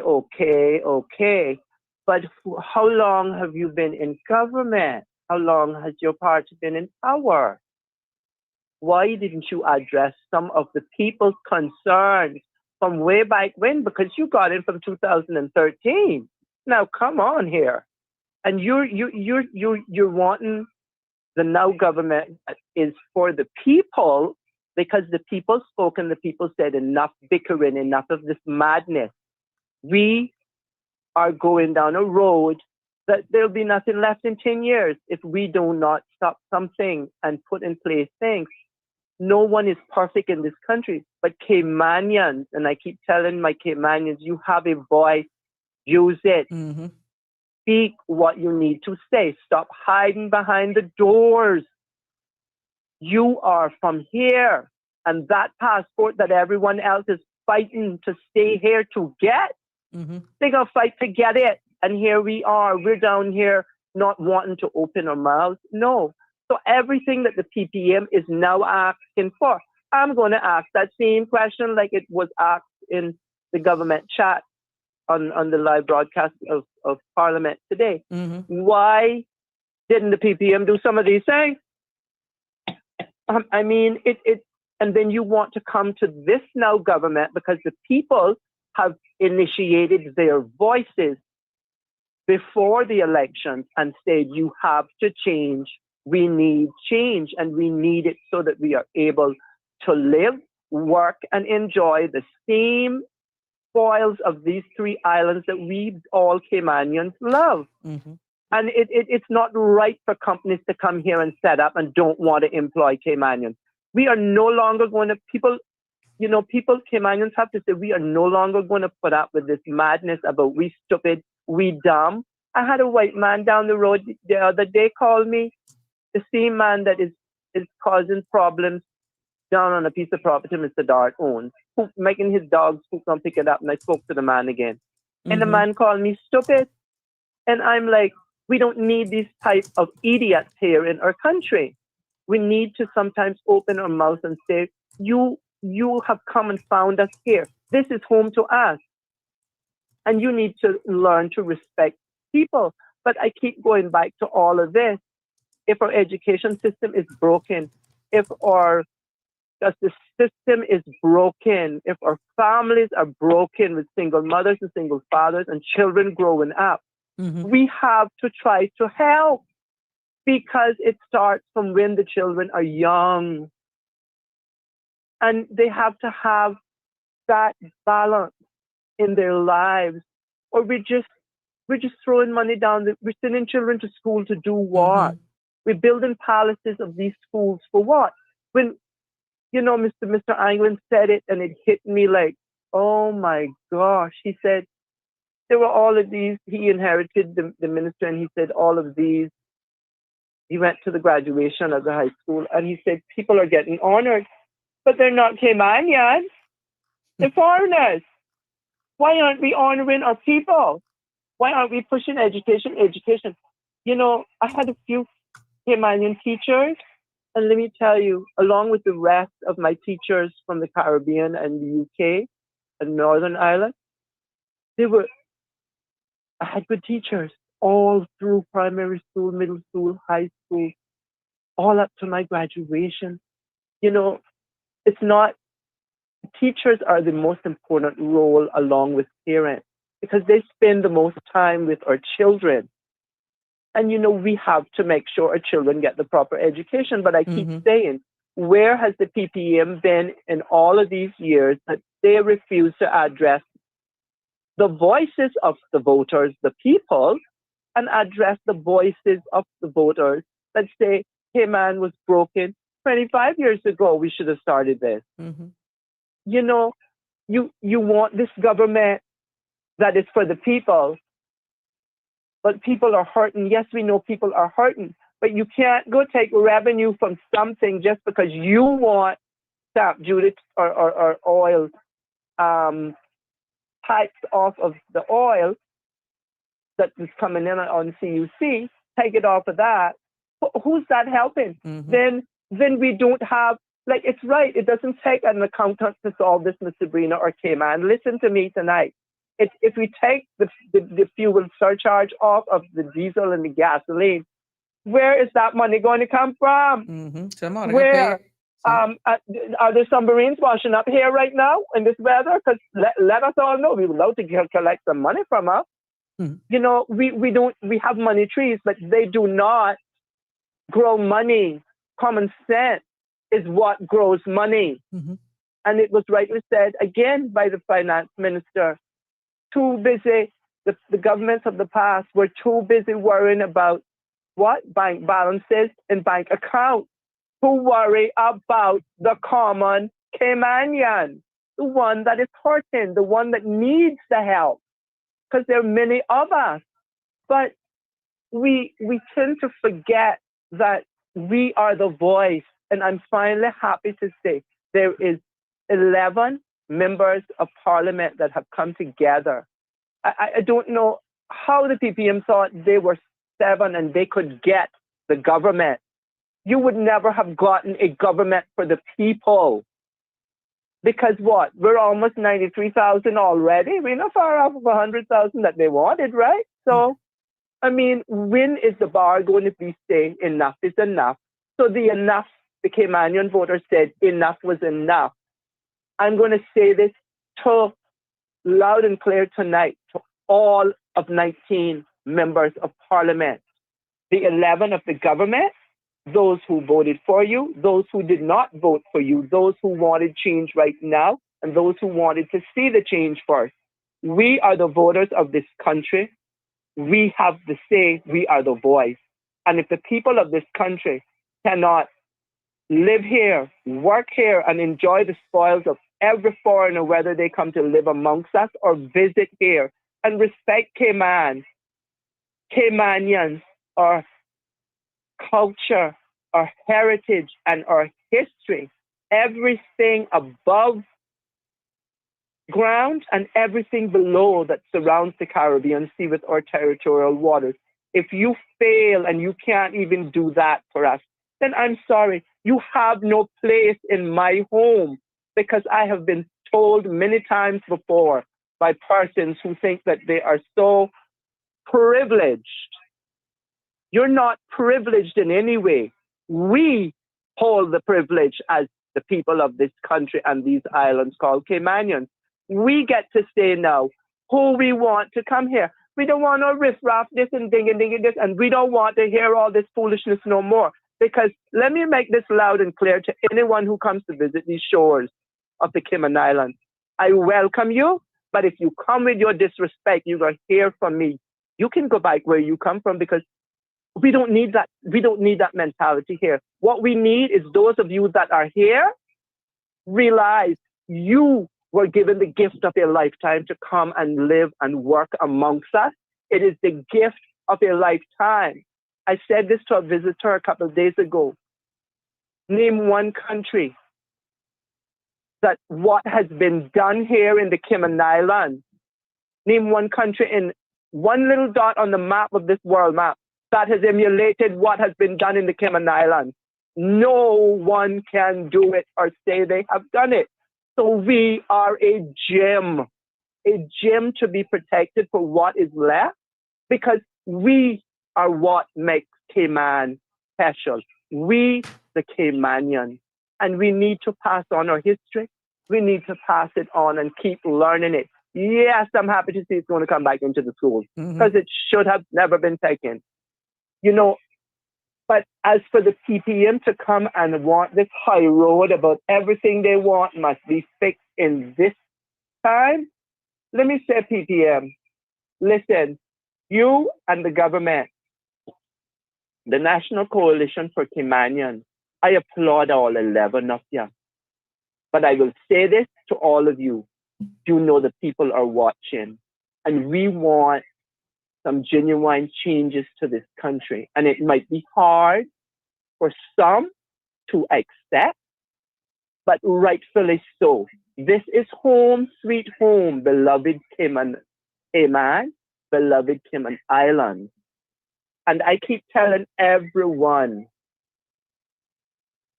you want to taste, just get a taste of it now, of what it is to learn what it is to be Caymanian.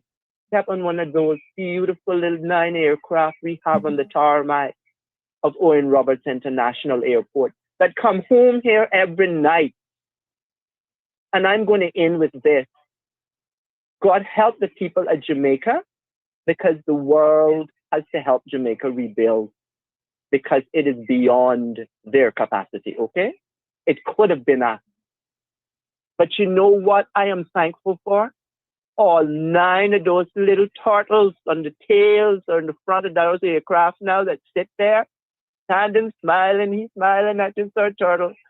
And I hope everyone knows the history of where it comes from. Miss Susie Soto created it. She sold it to the Department of Tourism of the Cayman Islands for $1. Read on her history. She's still alive. She owned the Cry Conch restaurant. History. We have to grab it. But those 9 aircraft, when you see one of those anywhere, wherever they fly, you smile and you go, that's Caymanian. So I say, experience that little taste first, and hopefully no hands peddling in the people's business now, because this is the people's government, okay? Not the developers or not the this and the that, because the environment has to be protected, because there's going to be nothing left here in 10 years. And if you think global warming isn't real, let me give you one last little bit of it, and I'll leave you there. It is sad to see what temperature can do, what carbon and every other monoxide and every other diesel, gas, whatever chemical, that it causes pollution. It strips the ozone layers of the earth. And this is how the earth rebels. I call it a rebellion of the atmosphere. A hurricane was brewing here almost 3 weeks ago. Mm-hmm. And look at what we have here now. You can call this our little tropical storm for the year. But look at what the seas were calm 2 days ago. They're 10 feet out there now. So I look at it, that could have been us over in Jamaica, but the weather phenomenon the atmosphere didn't dictate it that way.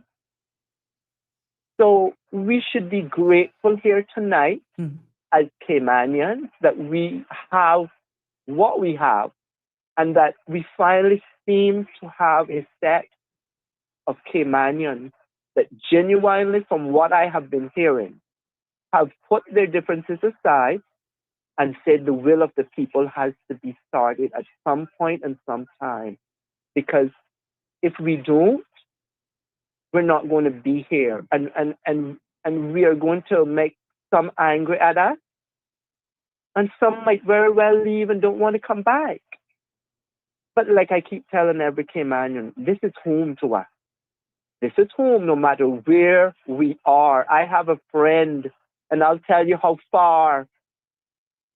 And they lived here almost 30 years ago and gone back home to Ireland.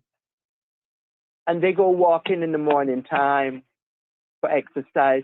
And their words is, I can't wait for Sandra and the Cold Hard Truth to come on, to hear what's going on in Cayman. Because some people genuinely, even though they have left these shores, they still love us. But we need people that are going to uplift our Caymanian people to come here. And yes, we'll make you stay for a while, but this is not your home. But if you so choose to do it, make sure you respect everything that is Caymanian. Because you, just like us Caymanians, have been given a gift of a lifetime. We got a gift of a lifetime to call these 3 little dots on the map home. And you get to come and visit us here. So respect us and get to know us, because we are nice people. But like the people's feathers were ruffled because they wanted change, they ruffled it the only way they knew how to ruffle it. And they went to the populace who was running for government and said, "I better start listening to what we say, because change has to come." So I hope and I pray that nobody meddles into the people's business, because it is rightfully so the people's business that has been neglected in these islands. And we can just look around and see the amount of development and see how Caymanians have not prospered in their own country, but others have. So Cayman, yes, the breeze is Christmas breeze, but the vehicles can go very fast. As I always say, don't drink and drive, don't drive and drink. If you're going to call a taxi or a designated driver, otherwise stay home and do it at your house. Keep the roads safe, abide by the road rules. Remember, pedestrians have a right of way too. Even if they're not wearing helmets, you should be able to see them, just like they can see you. So slow down, because the very life you save might be your own. And Cayman, listen, give thanks where thanks is due, because we have a lot still to be grateful and thankful for. These are 3 little gems on a map called the world. And the world wants to come here to call it home. Okay? Just look at the amount of nationalities, 100 and something.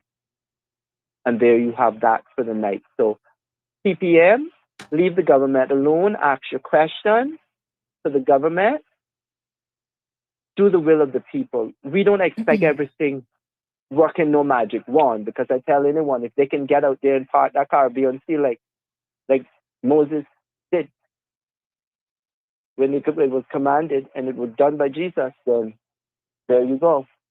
Nobody can go out there and part that sea. So we must learn to respect what we were given, but people coming here also need to learn to respect us. because rightfully so, when we go to someone else's country, there are very few Caymanians that carry on. Okay? So we don't want nobody coming here carrying on with their madness, because we're not going to your country carrying on with your madness. So you have to understand that we have to live here, or you might just come here to work for a while and leave. But you must learn to respect us, because we respect you. Because respect is earned. We bought in the supermarket, and common sense, the good God Almighty, we're born with a little bit of each.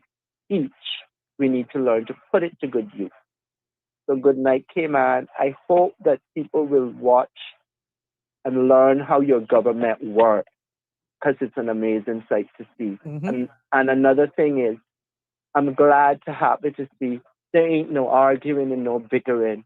There might be some little like name calling and stuff, but when the will of the people is put front, center, and on display for the world to see it, I'm grateful to say I enjoy watching the government of the Cayman Islands right now. So thank you. I said a lot, but it's, you know, we got to speak up. Yep. We just can't make people walk all over us for the rest of our lives, and you know, we have to be our own voice, and with our own voices, you see what came together with those that did vote. Correct. They got the government.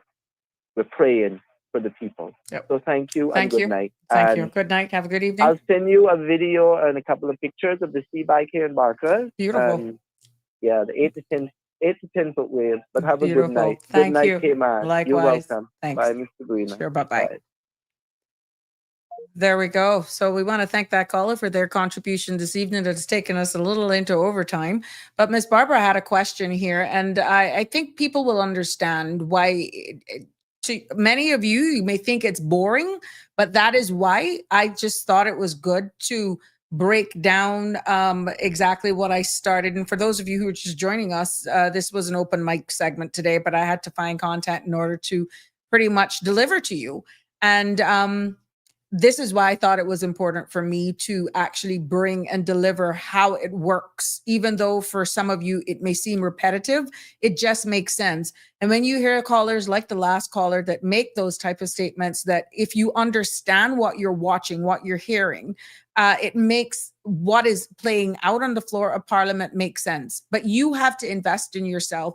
I can bring certain topics here from a more educational layman standpoint. But then when you put it together is really just challenging yourself to go back and look at the Parliament proceedings as they happen. And hopefully if there are any questions that you may have, like Miss Barbara G has a question, you know, we can air it here. If I don't know the answer, I can definitely go and research it for you, which I'd have to do with this one, but I can give you an idea. And the question Miss Barbara had posed was, question for you, do we have a disaster recovery insurance as they did in Jamaica? The one that you're speaking about, Miss Barbara, is the one where it was based on a barometric pressure. Like if the barometric pressure dropped to a certain level, that would trigger a certain payout. And based on what I heard, the Honorable Premier applauding or making mention, and I stand to be corrected, it was either him or both he and Honorable Ralston Anglin that said that was good that they had that. But just based on how they were talking about that, I didn't get that we have anything of that nature here. So yeah, that specific policy that you're speaking about, Miss Barbara, is the one that determined how low the pressure of that hurricane would have had to go in order for it to trigger a payout. And it didn't only meet that threshold, it blew it out of the water, hence that insurance company now having to pay that out. And Jasaria, for the last caller, said to give that caller a kaboom. I'm not so sure what, but I'll still definitely honor your request, Jasaria. And Miss Barbara G says, we did not have all Indians, no chiefs. We had all want to be chiefs and no loyalty. And then the real Michelle is saying, Cayman may have no income tax, but the cost of living is surely outweighs what other countries steal from their citizens as income tax. Caymanians are foolish for not seeing the true problem of division. Well said. And the real Michelle continues saying, the issue is not who. There are always bad actors, but what?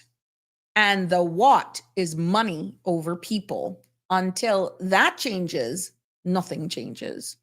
There you go. So we have pretty much highlighted all of your comments. Thank you so much for your participation. But as we bring today's episode of Sabrina Speaks to a close, let's remember that democracy, is not all about debates in Parliament. And that, it's also about the voices of the people. And you're hearing the last caller talk about the cool breezes, and I can't wait to see those pictures, actually.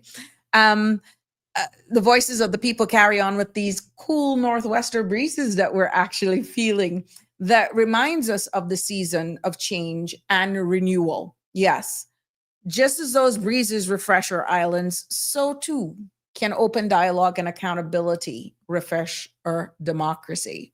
And I want you to remember this. I found this today. Wishing you all a happy Tuesday. Don't let anyone steal your joy today. And that leads into the night. While the serious matters of governance continue, life here in the Cayman Islands is also about community, culture, and togetherness.